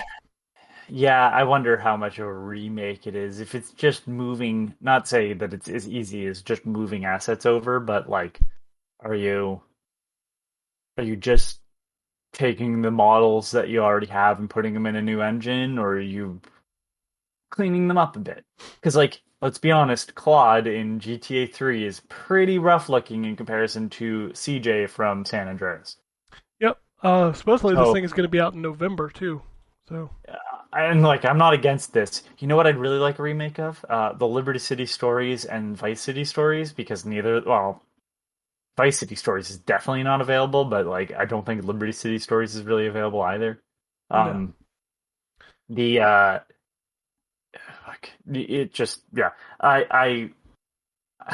first thought I had was, wow, we've really moved, because at first it was like people were talking about it on the Switch, and I was like, oh, I'm fucking just changing trilogies now. Yeah.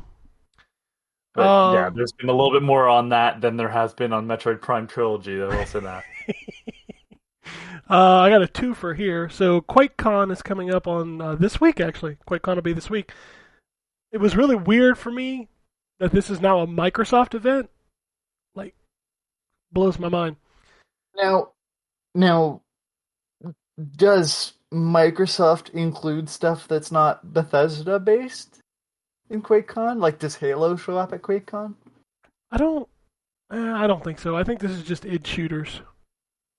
But I mean, like, Bethesda would put in other stuff, wouldn't they? In QuakeCon Pass, like, wasn't like Dishonored included times? I don't know. Maybe this. I don't remember. I can't remember. The important part of the story is that there's a rumor Quake's coming back. Is it Is it going to be based off of Quake, or is it going to be based off of Quake 2? So the only pieces of the rumor that I have are that it's Bethesda and Machine Games resurrecting Quake.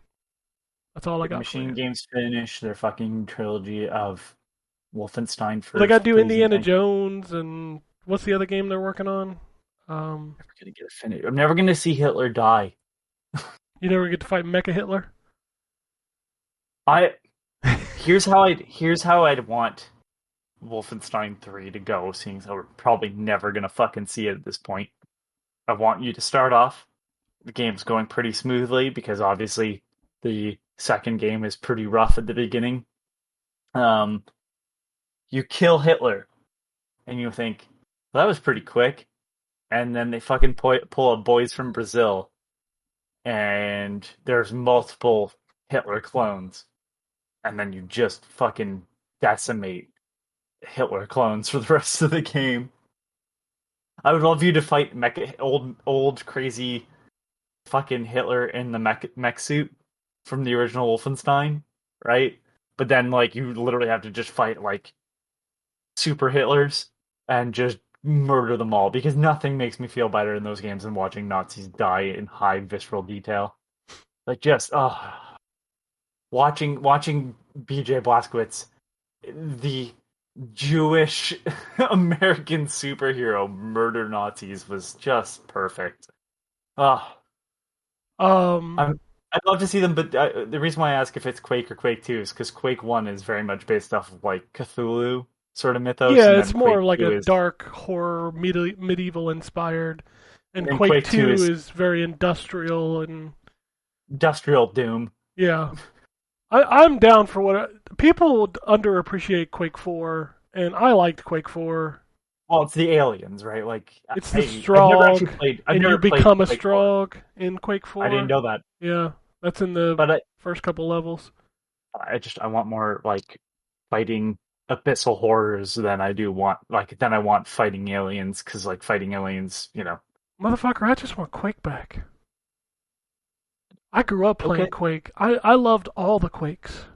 Just I want them to put Doom into Quake. I want those two series to just kind of merge into one. What if they called it Duke? Was that your segue? No, I don't know. Into Realms Deep? Dude, Power Slave is coming back. Fuck you, man. Oh.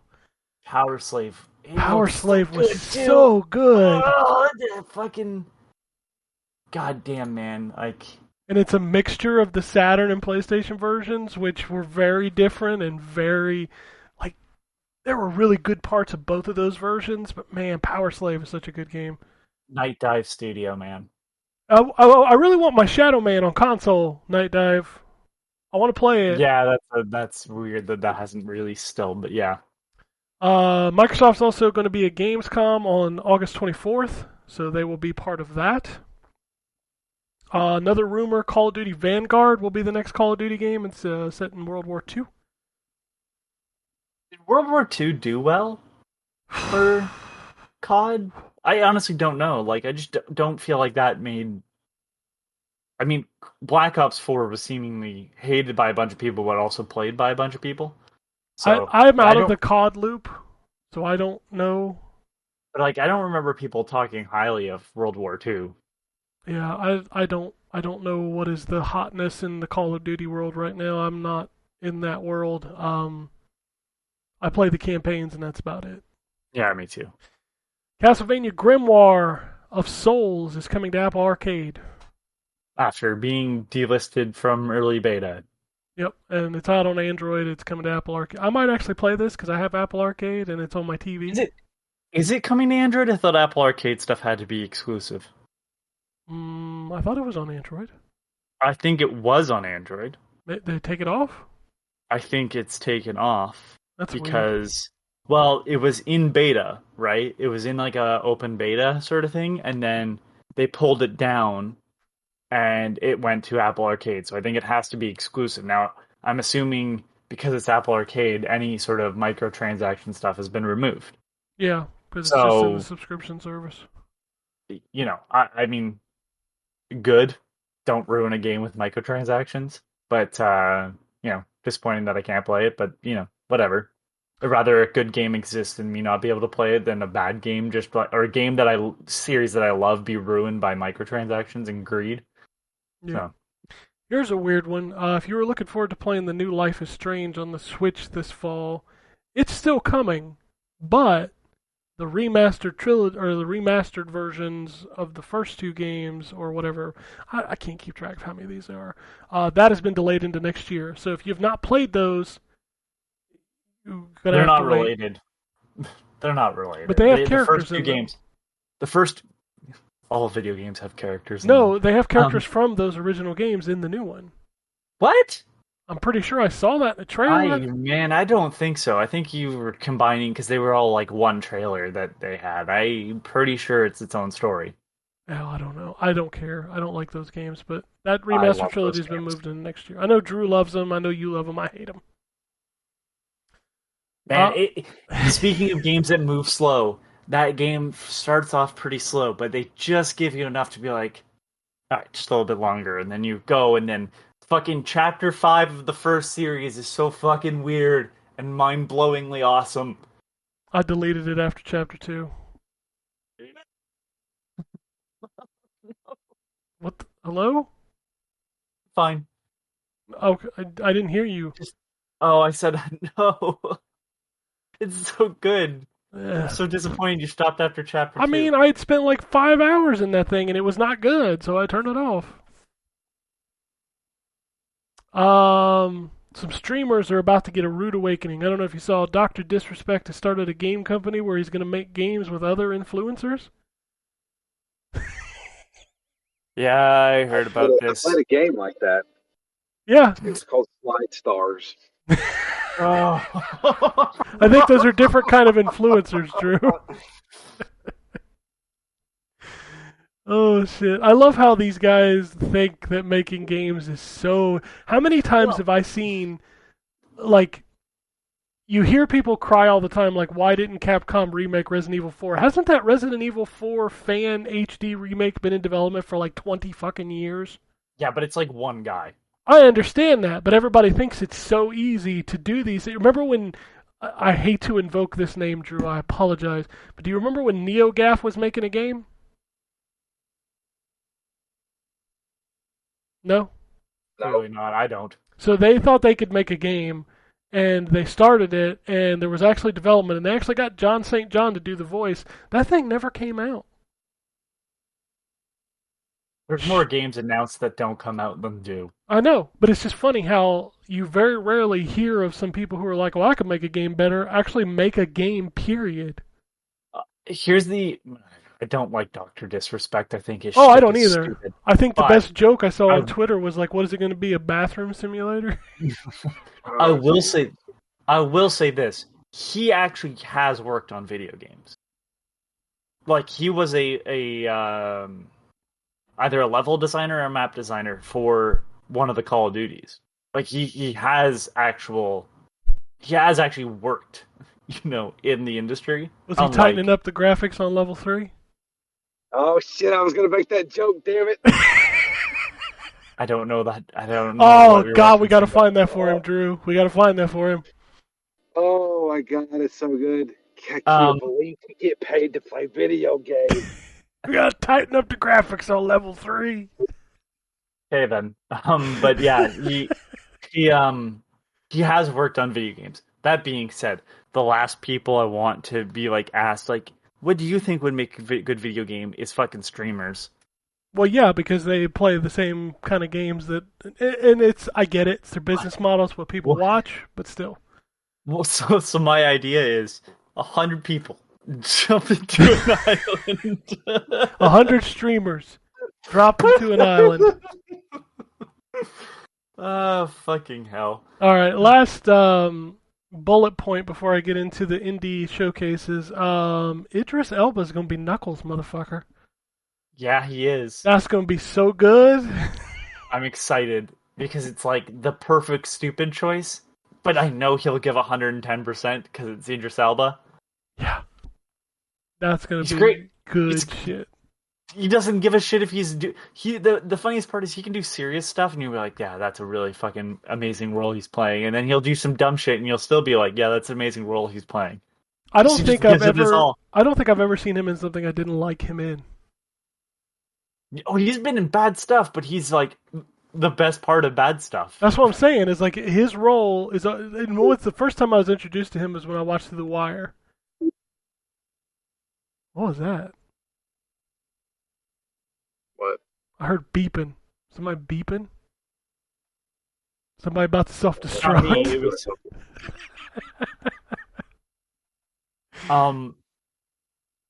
First time I saw him was The Losers. Oh God, yeah, I remember that movie. That movie was bad. No, that movie's great. That No. movie's great. It's dumb fun. He's great in it. I'll give you that. Everybody's great in it. It's a good movie. It's The Wire. It's dumb. It The doesn't. Wire is a good show. Oh, I mean, it's not. Listen, nobody's gonna be. The Wire's serious. The Losers is not. All right. There were 2 indie showcases this week. One by Microsoft, one by Nintendo. Oh, go ahead. So, speaking of people that are making game studios that probably shouldn't, Robin Fink, the guitarist of Nine Inch Nails, who I think played with Marilyn Manson at one point in time, but he's mainly known for his work with Nine Inch Nails, and one of the developers of Spec Ops: The Line are making a video game studio. Spec Ops: The Line wasn't good because of the actual gameplay. You want to know what they should call that game? It's good because of the writing. Ugh. They should call that What game is- Pretty Hate Machine. It wasn't on that album. I don't care. Nobody knows that except for you. I know. Oh, Pretty Hate Machine is just Trent Reznor at that point. I know that. Goddamn. Okay, well, I'm gonna kill your joke. Kill it dead. That's fine. They usually die on the vine anyway, so I don't care. Okay. They should probably call the game studio "I Want to Fuck You Like an Animal." They can do that too. GameStudios.com. .com. I mean, we had the story last week about the studio called There's No Moon Studios. This is true. So we're just taking Star Wars quotes and making those fucking studio names. So why not? As I was saying, Microsoft and Nintendo both had indie showcases this week. You know what the difference between the two of them was? No. Nintendo achieved more in 20 minutes than Microsoft did in 2 fucking hours. Oh, boy. Do you want me? I don't even remember what was announced or shown at the Microsoft because I didn't watch it, and I haven't heard anything about it since. Okay, so the Microsoft one was ruined by the fact that it was a Twitch gaming presentation, so they had they had influencers on there reacting like after every trailer. And I have a lot of respect for Steve Saylor, the blind gamer. I think he's great. But we really did not need that much of like, oh my god, did you see that game? Oh my god, I can't wait to play this. Oh my god, did you see that game? Oh my god, I can't wait to play this. That's not interesting. Like at all. And the problem is there was a ton of really cool looking games shown at the Microsoft one. Headlines: Stardew Valley is coming to Game Pass, which is huge. The Artful Escape looks cool. Sam & Max got shadow dropped. It's now on Xbox. Ollie Ollie World was shown. Aeon Drive, which looks cool. But they played Aeon Drive for like 20 minutes, and it was awful. Like, watching these people play this game while talking over it was a bad format. Paparazzi coming to Game Pass, where you take photos of dogs. Origami 2, the Ninja Tenchu style game, coming to Game Pass. Evil Genius 2, launching into Game Pass. Library of Ruina was a shadow drop, dropped on Game Pass. Pathfinder, Wrath of the Righteous is coming. The Wandering Village, where you're building a city on the back of a giant turtle. Lab Rat, RPG Time, which looked cool, looked like a sketchbook drawing of RPGs. So there was a lot. The Big Con was another big one. A lot of cool games coming out of that showcase, but for 2 hours, most people lost interest in that showcase. So Nintendo comes out the next day, 20 minutes long. Boom, boom, boom, boom, boom. We had Bomb Rush, Cyberfunk, which is Jet Set Radio. Looks awesome. Axiom Verge 2, Shadow dropped. Eastward from Chucklefish looks incredible. It's an action-adventure RPG. Toem, which was the laid-back, like, hand-drawn game where you're taking pictures. That's the one I'm so excited to play. Like, Yeah. I talked about that. I played that demo. That game looks like so unlike anything else because of how it works. Because it goes into first person, but everything's made out of like 2D assets and everything. Oh fuck! I love that demo. Yep. I stopped playing it because I went, I'm just gonna play this. Shovel Knight is back with Pocket Dungeon. Metal Slug Tactics is coming to the Switch. Tetris Effect is coming to the Switch. Far Changing Tides, which, by the way, if you haven't played Far Lone Sails, you need to play it. It's so good. Loop Hero coming to Switch. Boyfriend Dungeon, which also came to Xbox in his own Game Pass, so you can go play that. Necro Barista, Islanders, the console edition, and, as Anthony mentioned earlier, Garden Story is coming to the Switch. It's already out. And then we had a montage of Slime Rancher, Curious Expedition 2, 100 Days Winemaking Simulator, Gang Beasts, Astroneer, and Lumbear Jack. And then the day after, they announced Spelunky 1 and 2 are also coming to the Switch. So in less than 30 minutes, Nintendo came out and said, Microsoft, here's how you do an indie presentation. It was embarrassing because Microsoft's really supporting indie games. They're doing a very good job of getting indie games onto Xbox, onto Game Pass. But this presentation was bad, Microsoft. It was bad. Like,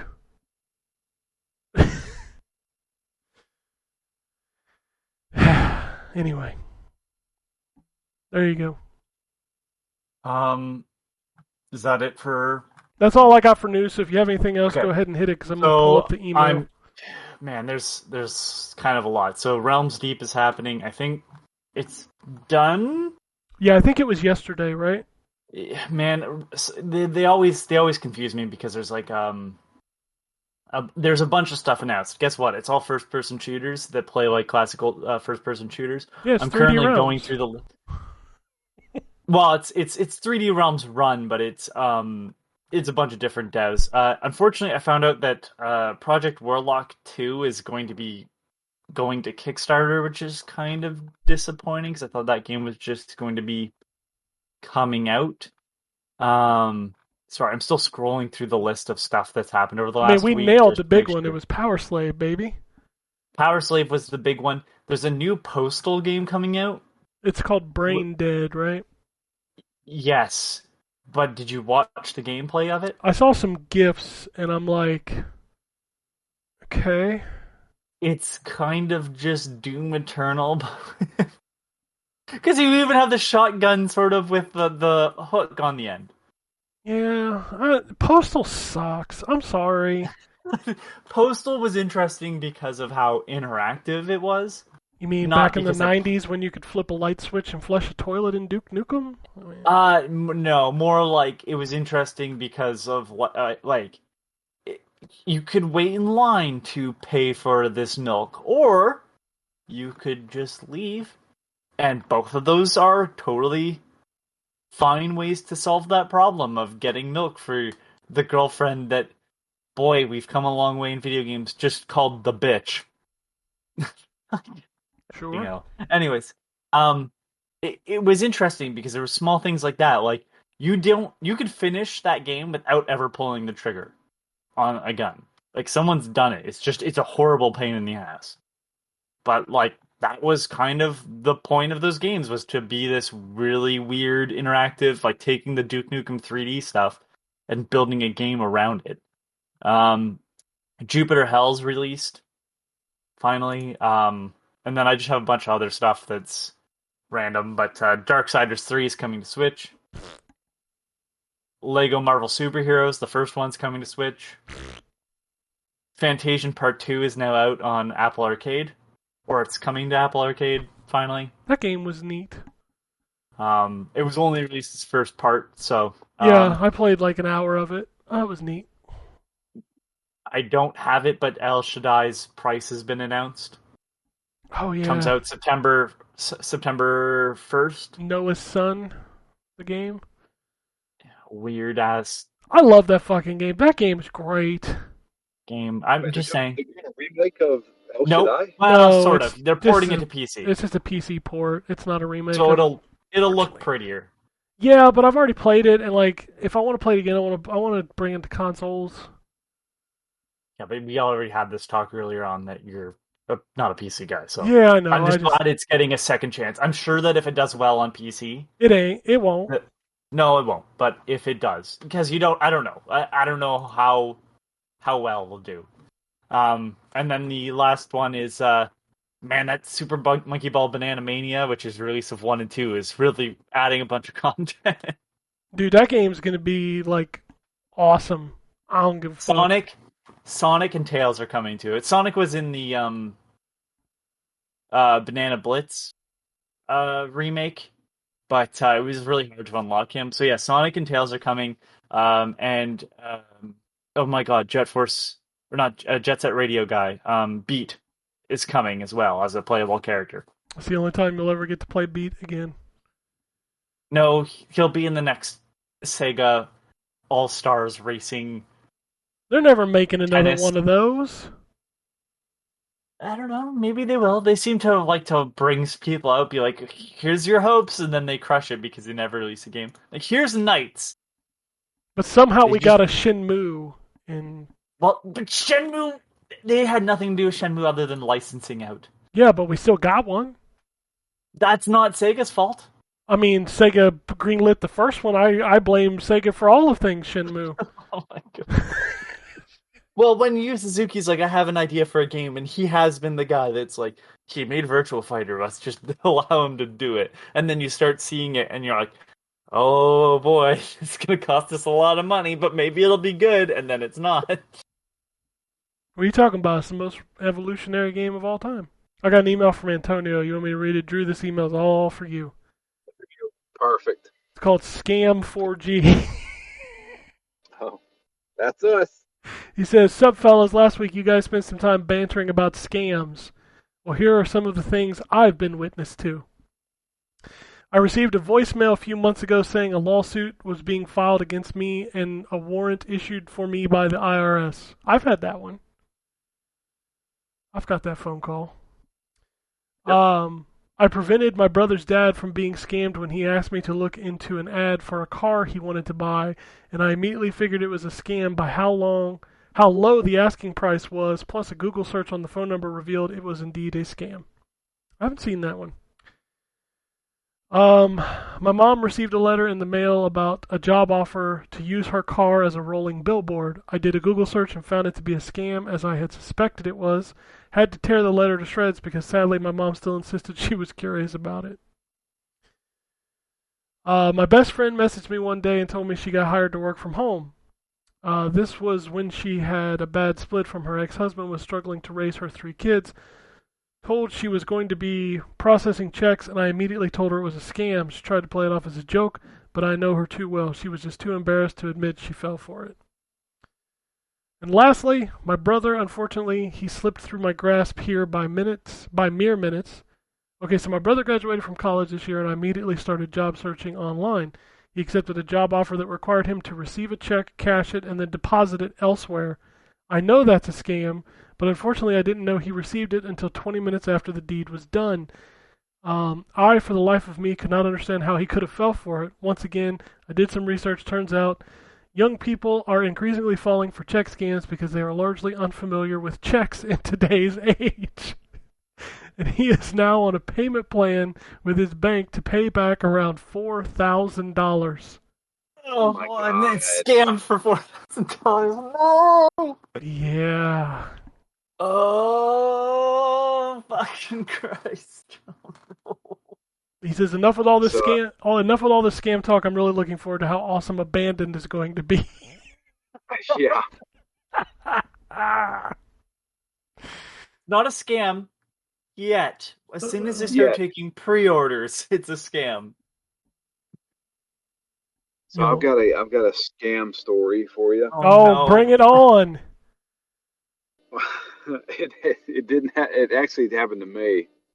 Oh no, I Drew. think no, I didn't fall for it. I may have told this story before, but back in the early days of Twitter, and I think this app still exists. It was called Foursquare, I remember Foursquare. where you would check in at different places saying, "Hey, I'm here," and Such a stupid thing. yeah, it's dumb. It's dumb. Um, and it was a time where I was living with my roommates, and I used Foursquare a good amount. I had it also linked to my Twitter account. Um, and so anytime I would check in someplace, it would say, "Hey, I'm here," with legit like the address, which is very, very bad in today's standards. It probably was back then too, but Where I can be jumped? yeah, Here. yeah. Hey, I'm by myself. Basically, that's what it was. So we went to Walmart. We had to do some grocery shopping, and so it was just me and my roommate. And I checked in at Walmart because everywhere I went, I did it. And well, it automatically sent to Twitter. Well, I didn't think anything of it. And while we're walking around the store, over the intercom, we hear, "Drew Leachman, you have a phone call." And I was like, "What?" And then my roommate looked at me. He's like, "Who the fuck knows we're here?" I was like, "Nobody." Except the entire internet. Well, see, I did not put two on top of two, so I went to I went to the closest like Walmart employee, and I was like, "Hey, I'm Drew. I need to take a phone call." And they're like, "Yeah." So they took me to the like the dressing department, like where they have like the dressing rooms and stuff. And there was a lady there with a phone. I was like, "I'm Drew. I'm here to get this phone call." So I picked it up, and there was a guy on the other line. He said that he was with Walmart corporate office, and he said that, "Did you check in at this store on Foursquare?" I was like, "Yeah, I did." He's like, "Well, I want to congratulate you. You just won $200 gift card to Walmart." And I was like, "Oh, well, that's fantastic." At that point, I was like, red flag, red flag. So I was like, "All right, cool." And he's like, "Could I get your email address?" I'm like, "Sure." I gave him my old Yahoo email address, which I never use anymore. I think everybody has a Yahoo email address that they don't use anymore. So I gave him the old Yahoo email address. He's like, "Okay." We said, "We just sent you the email with the gift card redeem on it. All you gotta do is go to Walmart.com, redeem it, and you're good to go." I said, "Okay, cool." He said, "Well, how did you enter into this contest?" I was like, "I didn't even know a contest existed." He said, "Well, yeah, you have to enter into the contest." He said, "That's not a big deal. We can go ahead and do that." He said, "There is a $5 fee." And I was like, "Okay." And he's like, "So could I get a credit card to put that $5 on?" And I was like, "I don't have a credit card," which was a lie. I do have a credit card. Like, I don't have a credit card. And he legit asked, he's like, "But you're at Walmart right now, right?" I was like, "Yeah." He's like, "Well, how are you going to buy your things?" I said, "I have this thing called cash. It's accepted everywhere." At this at this point, the woman who's running the dressing room area, she's talking to me. She's like, "Sir, I've missed 3 phone calls. I really need that phone back." I was like, "All right, I tell you what, dude, here." And here's a Walmart employee. I gave the phone to her. She then picks it up and she starts talking to him. He's like, "Oh, you're with Walmart Corporate?" I was like, "He's not with Walmart Corporate. It's a scam." Hang up the phone. Hung up the phone. I turn and look at my roommate. He's like, "What the fuck was that?" I was like, "Dude, this dude tried to scam me." And I figured it out. I was like, because my Twitter account was open to everybody, you could just search in the Twitter search Walmart and see I checked in at this Walmart. He then looked up the phone number to that Walmart and called me and tried to scam me out of my whole credit card balance, apparently. Wow. And I was just like, there. That was my wake up call of don't put everything on the internet. Yep. And yeah, so that was that. Like I was smart enough to know this is fishy. I'm not going to deal with this. And once he started getting slightly defensive, asking me dumb rhetorical questions like, well, how are you going to buy something at Walmart today if you don't have a credit card? You're a fucking idiot. Your answer should have been, if the lady wasn't there, your answer should have just been, oh no, I'm just stealing this. Yeah, oh yeah, I'm shoplifting, man. What are you talking about? How are you gonna pay for it? Theft. I got pockets, motherfucker. How are you gonna pay for it? Well, that $200 gift card that you just sent me, you dumb fuck. Oh yeah. By the way, I did later on that day log into my old Yahoo account. There was nothing there. That's great. That's fantastic. That's because you didn't pay. That's because you didn't pay the $5. Yeah, you got your email revoked because you didn't pay the $5. So that was another thing he said. He's like, I just sent you a $200 gift card, and you're not going to pay $5 for the entry fee.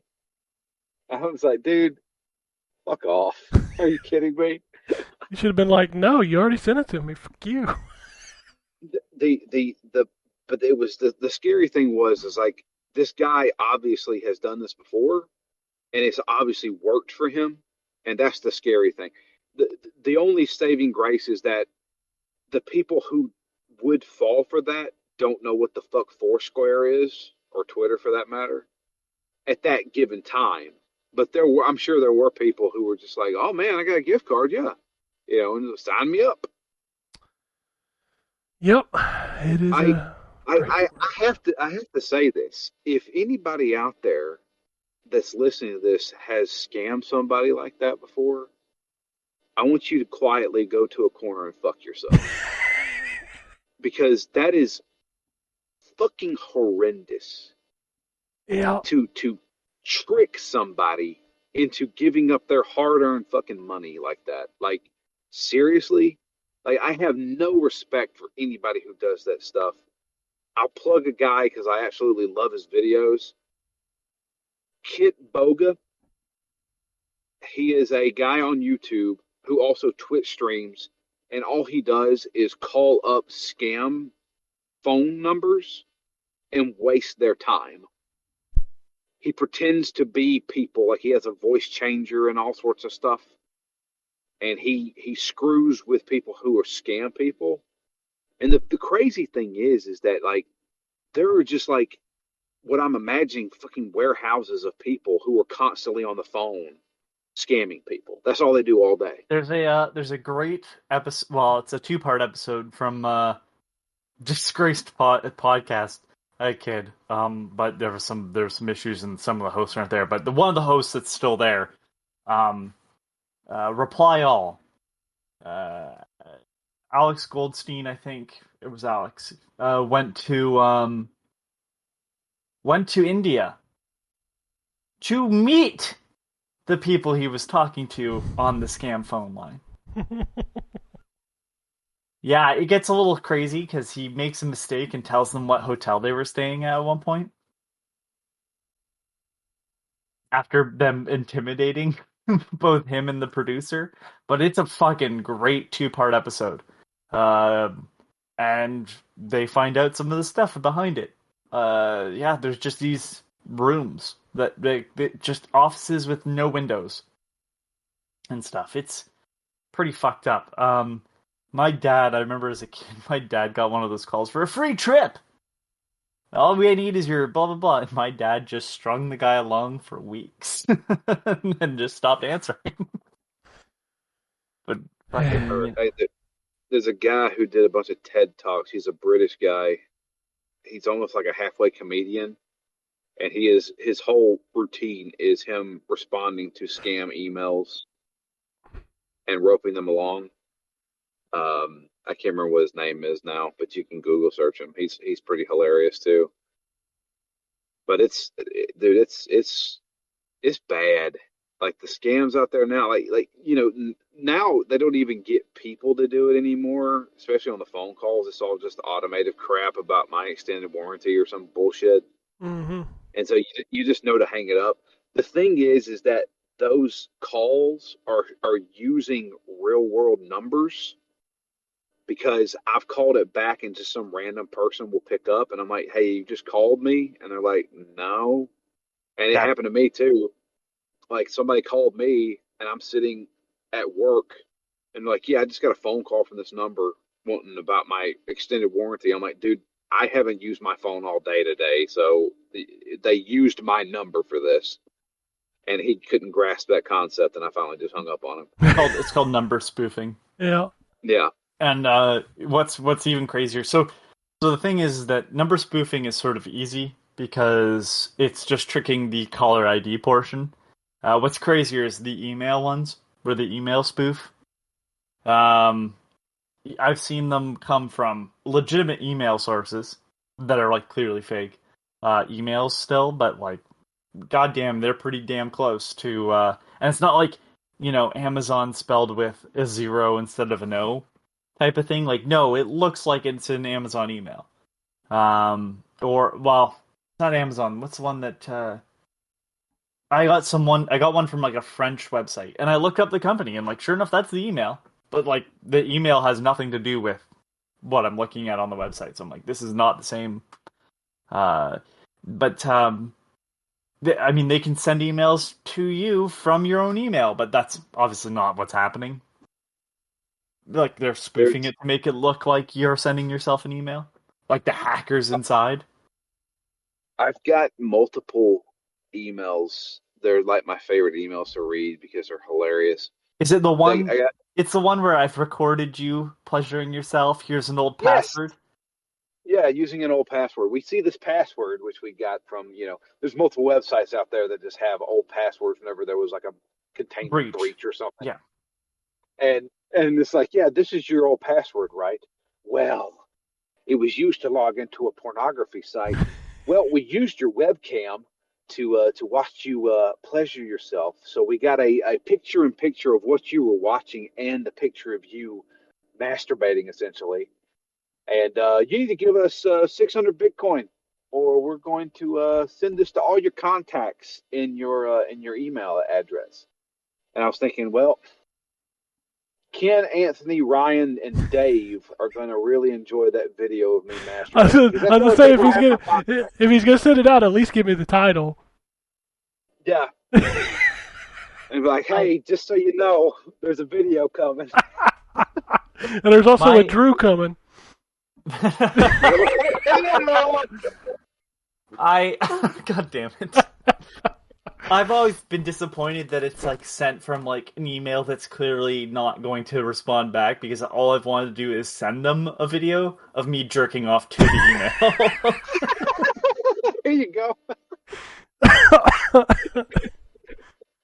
Oh shit! All right, let's do some tweets and get out of here. I gotta pick up groceries in like 40 minutes. Oh snap! Yeah, that's my Sunday tradition now. I'll pick up groceries. Chad writes in and says, "Just saying," and he links to a story of the Atomic Heart devs saying that the game is in the polish stage, and it has 2 endings and stable performance on PS4. Okay, great. When's it coming out? Never. Exactly. Like, they haven't announced a thing. They've gone out and said, I didn't bring it up in the news, so I thought it's not worth it. But like, the Atomic Heart devs also said that they hate studios that cut up parts to like tease people. You have been doing that for years. Shut your fucking mouth. Well, Microsoft did say it's coming to Game Pass this year, but we'll see. Yeah, it's one of those, like, it's been in dev long enough. And listen, this is a case scenario where it's like, I am totally fine with being wrong. In fact, I'd prefer to be wrong because it means I get to play it. It's just, as someone that's been following them on Facebook for at least 5 years, like, I started following them before I wrote for the site, before I was on this podcast. I want to play that game. I want to play it bad. Yeah, me too. I'm hoping it makes it into my discussion for Game of the Year, But we'll see. Yeah, but it's just one of those things where it's like, I've been strung along so long now that it's like, when it comes out, I'll believe it. Mookie says, have you guys ever tried something similar to this? I bet baby boy John would approve, and he sent a video of the Donut Smash Burger. Y'all know what this is? I'm sure you do. That's the donuts as the buns. The buns. Yep. I have wanted to try one of those, and I never have. Is it a glazed donut or is it Hell just a yeah, donut? it's got to be a glazed donut. I don't know, man. Because glazed donut's sweet. I know. Like a normal donut, like an old fashioned donut might be good. Like just nothing on it, sort of like No, motherfucker, dry. I want chocolate and sprinkles. Ooh, no, thank you. No, Like I think the actual menu item is a glazed donut. I mean, like it's probably not bad. It's not like those have tons of flavor. It's just the sweet mixed with like whatever you, because burgers aren't generally sweet. So it's just that's where I'm like, I don't know if those two flavors are gonna go together well. Drew, did you have a opinion on the donut smash? I'm good. I think I don't need that. Now I will say that sometimes sweet with a burger can go okay. I've went to specialty burger places before and ordered the Elvis, where they put peanut butter on it. Peanut butter on a It's hamburger, okay. I've heard, is okay. It's okay. It's okay. I don't know. I totally eat the donut smash. I don't care. Try anything on a burger once. All right, we got an Overwatch question to end this. This comes from Big Hindi.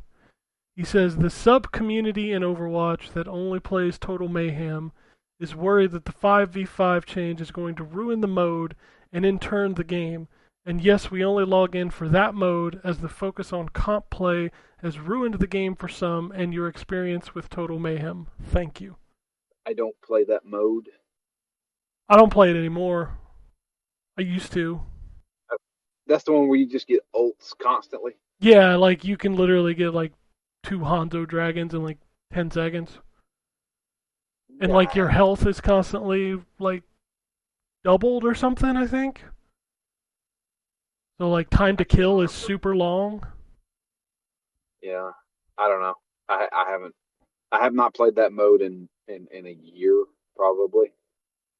Yeah, I never cared for that mode just because the matches just went on and on and on and on and on. Yeah. Because nobody died. I'm a quick play player now. I've even kind of went away from mystery heroes because it's just it's broken. If you get a bad team, you're just screwed, and it's just going to be a bad time. I mean, it's either a roll or being rolled. That's all Mystery Heroes is right now. Yeah, unfortunately, it's like if you're playing Mystery Heroes and the other team's got a Bastion, you're kind of screwed. Most of the time.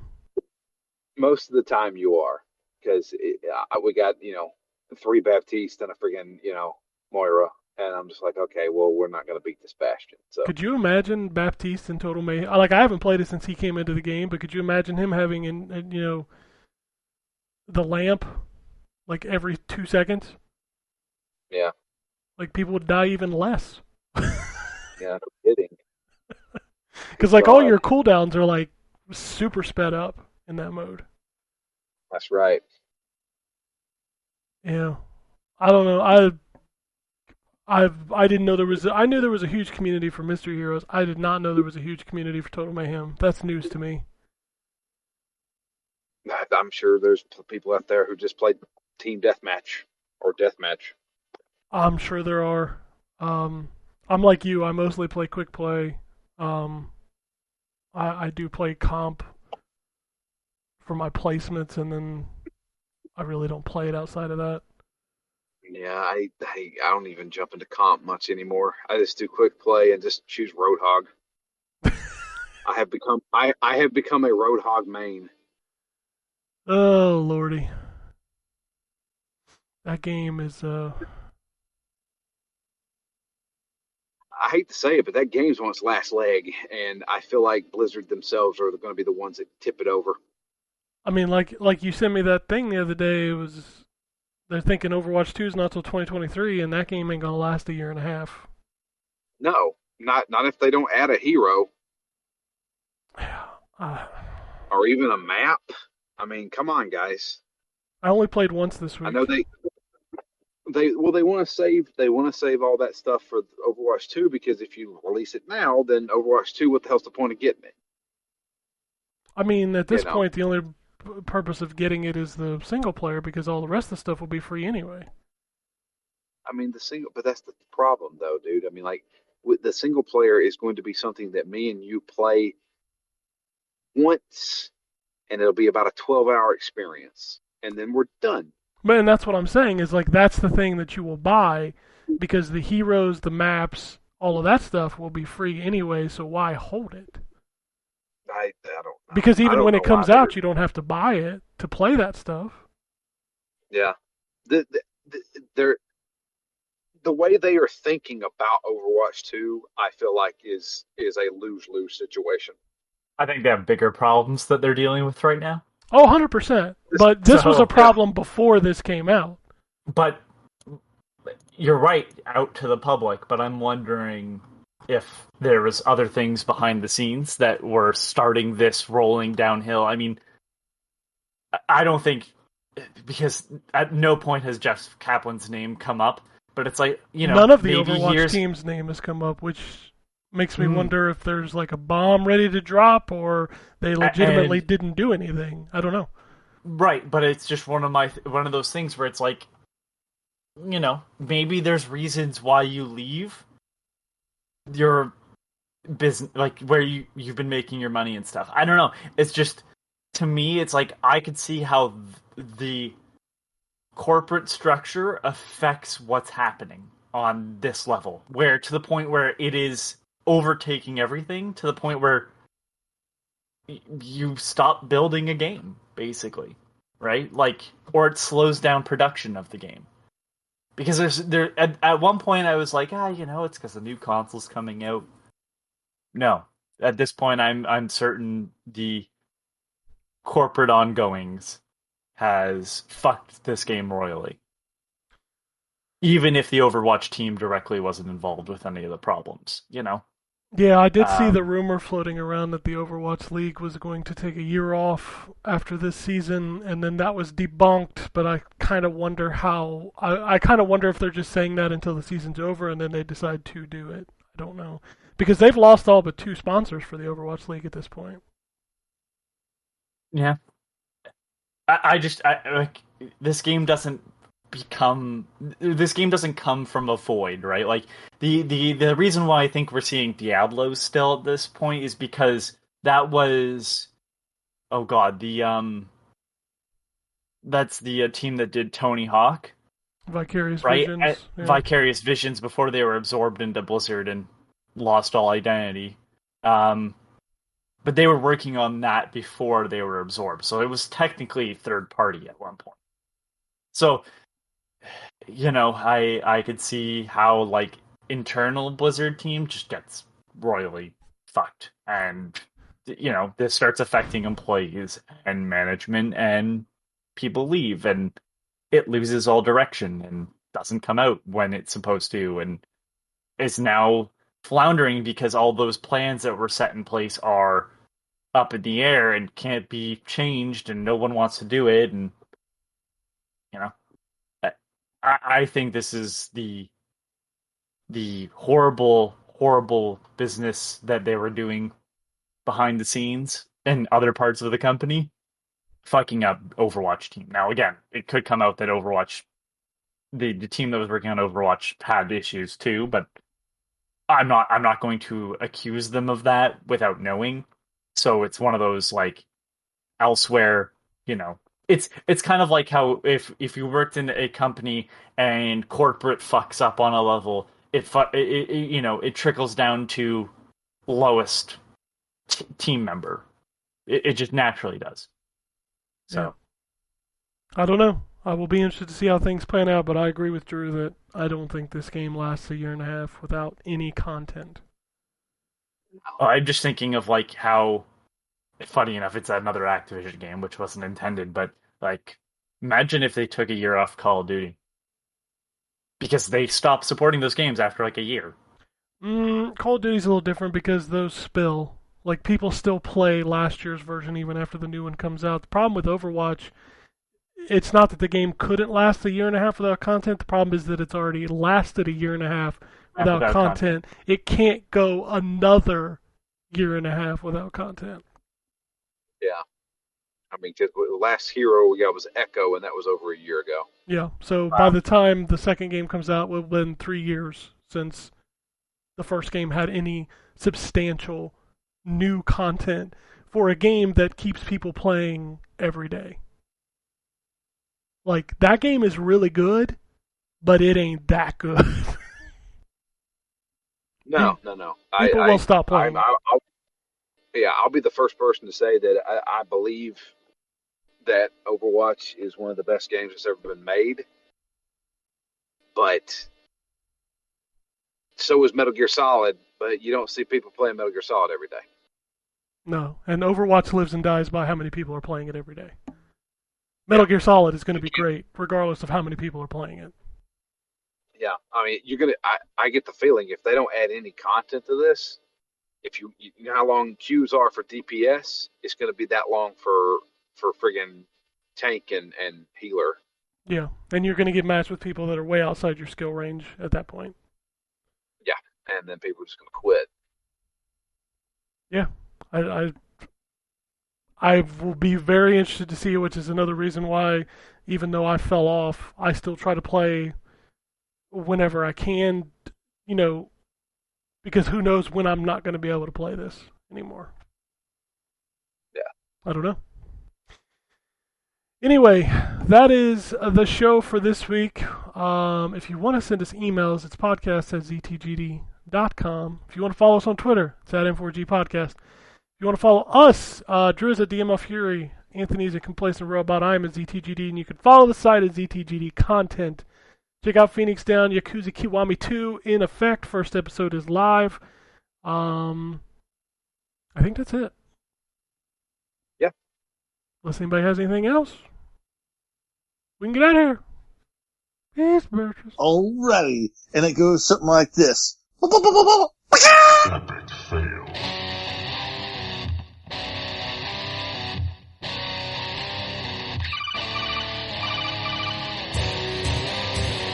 Welcome to the N4G podcast.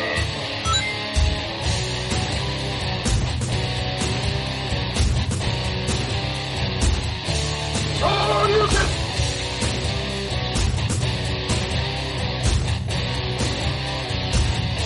It's me, Mario. Zero tolerance. This is going to be a very interesting episode.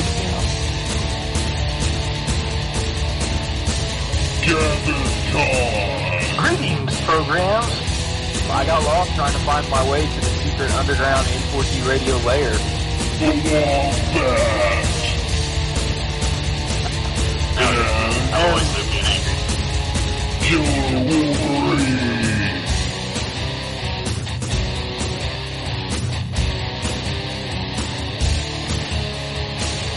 Play games, not consoles.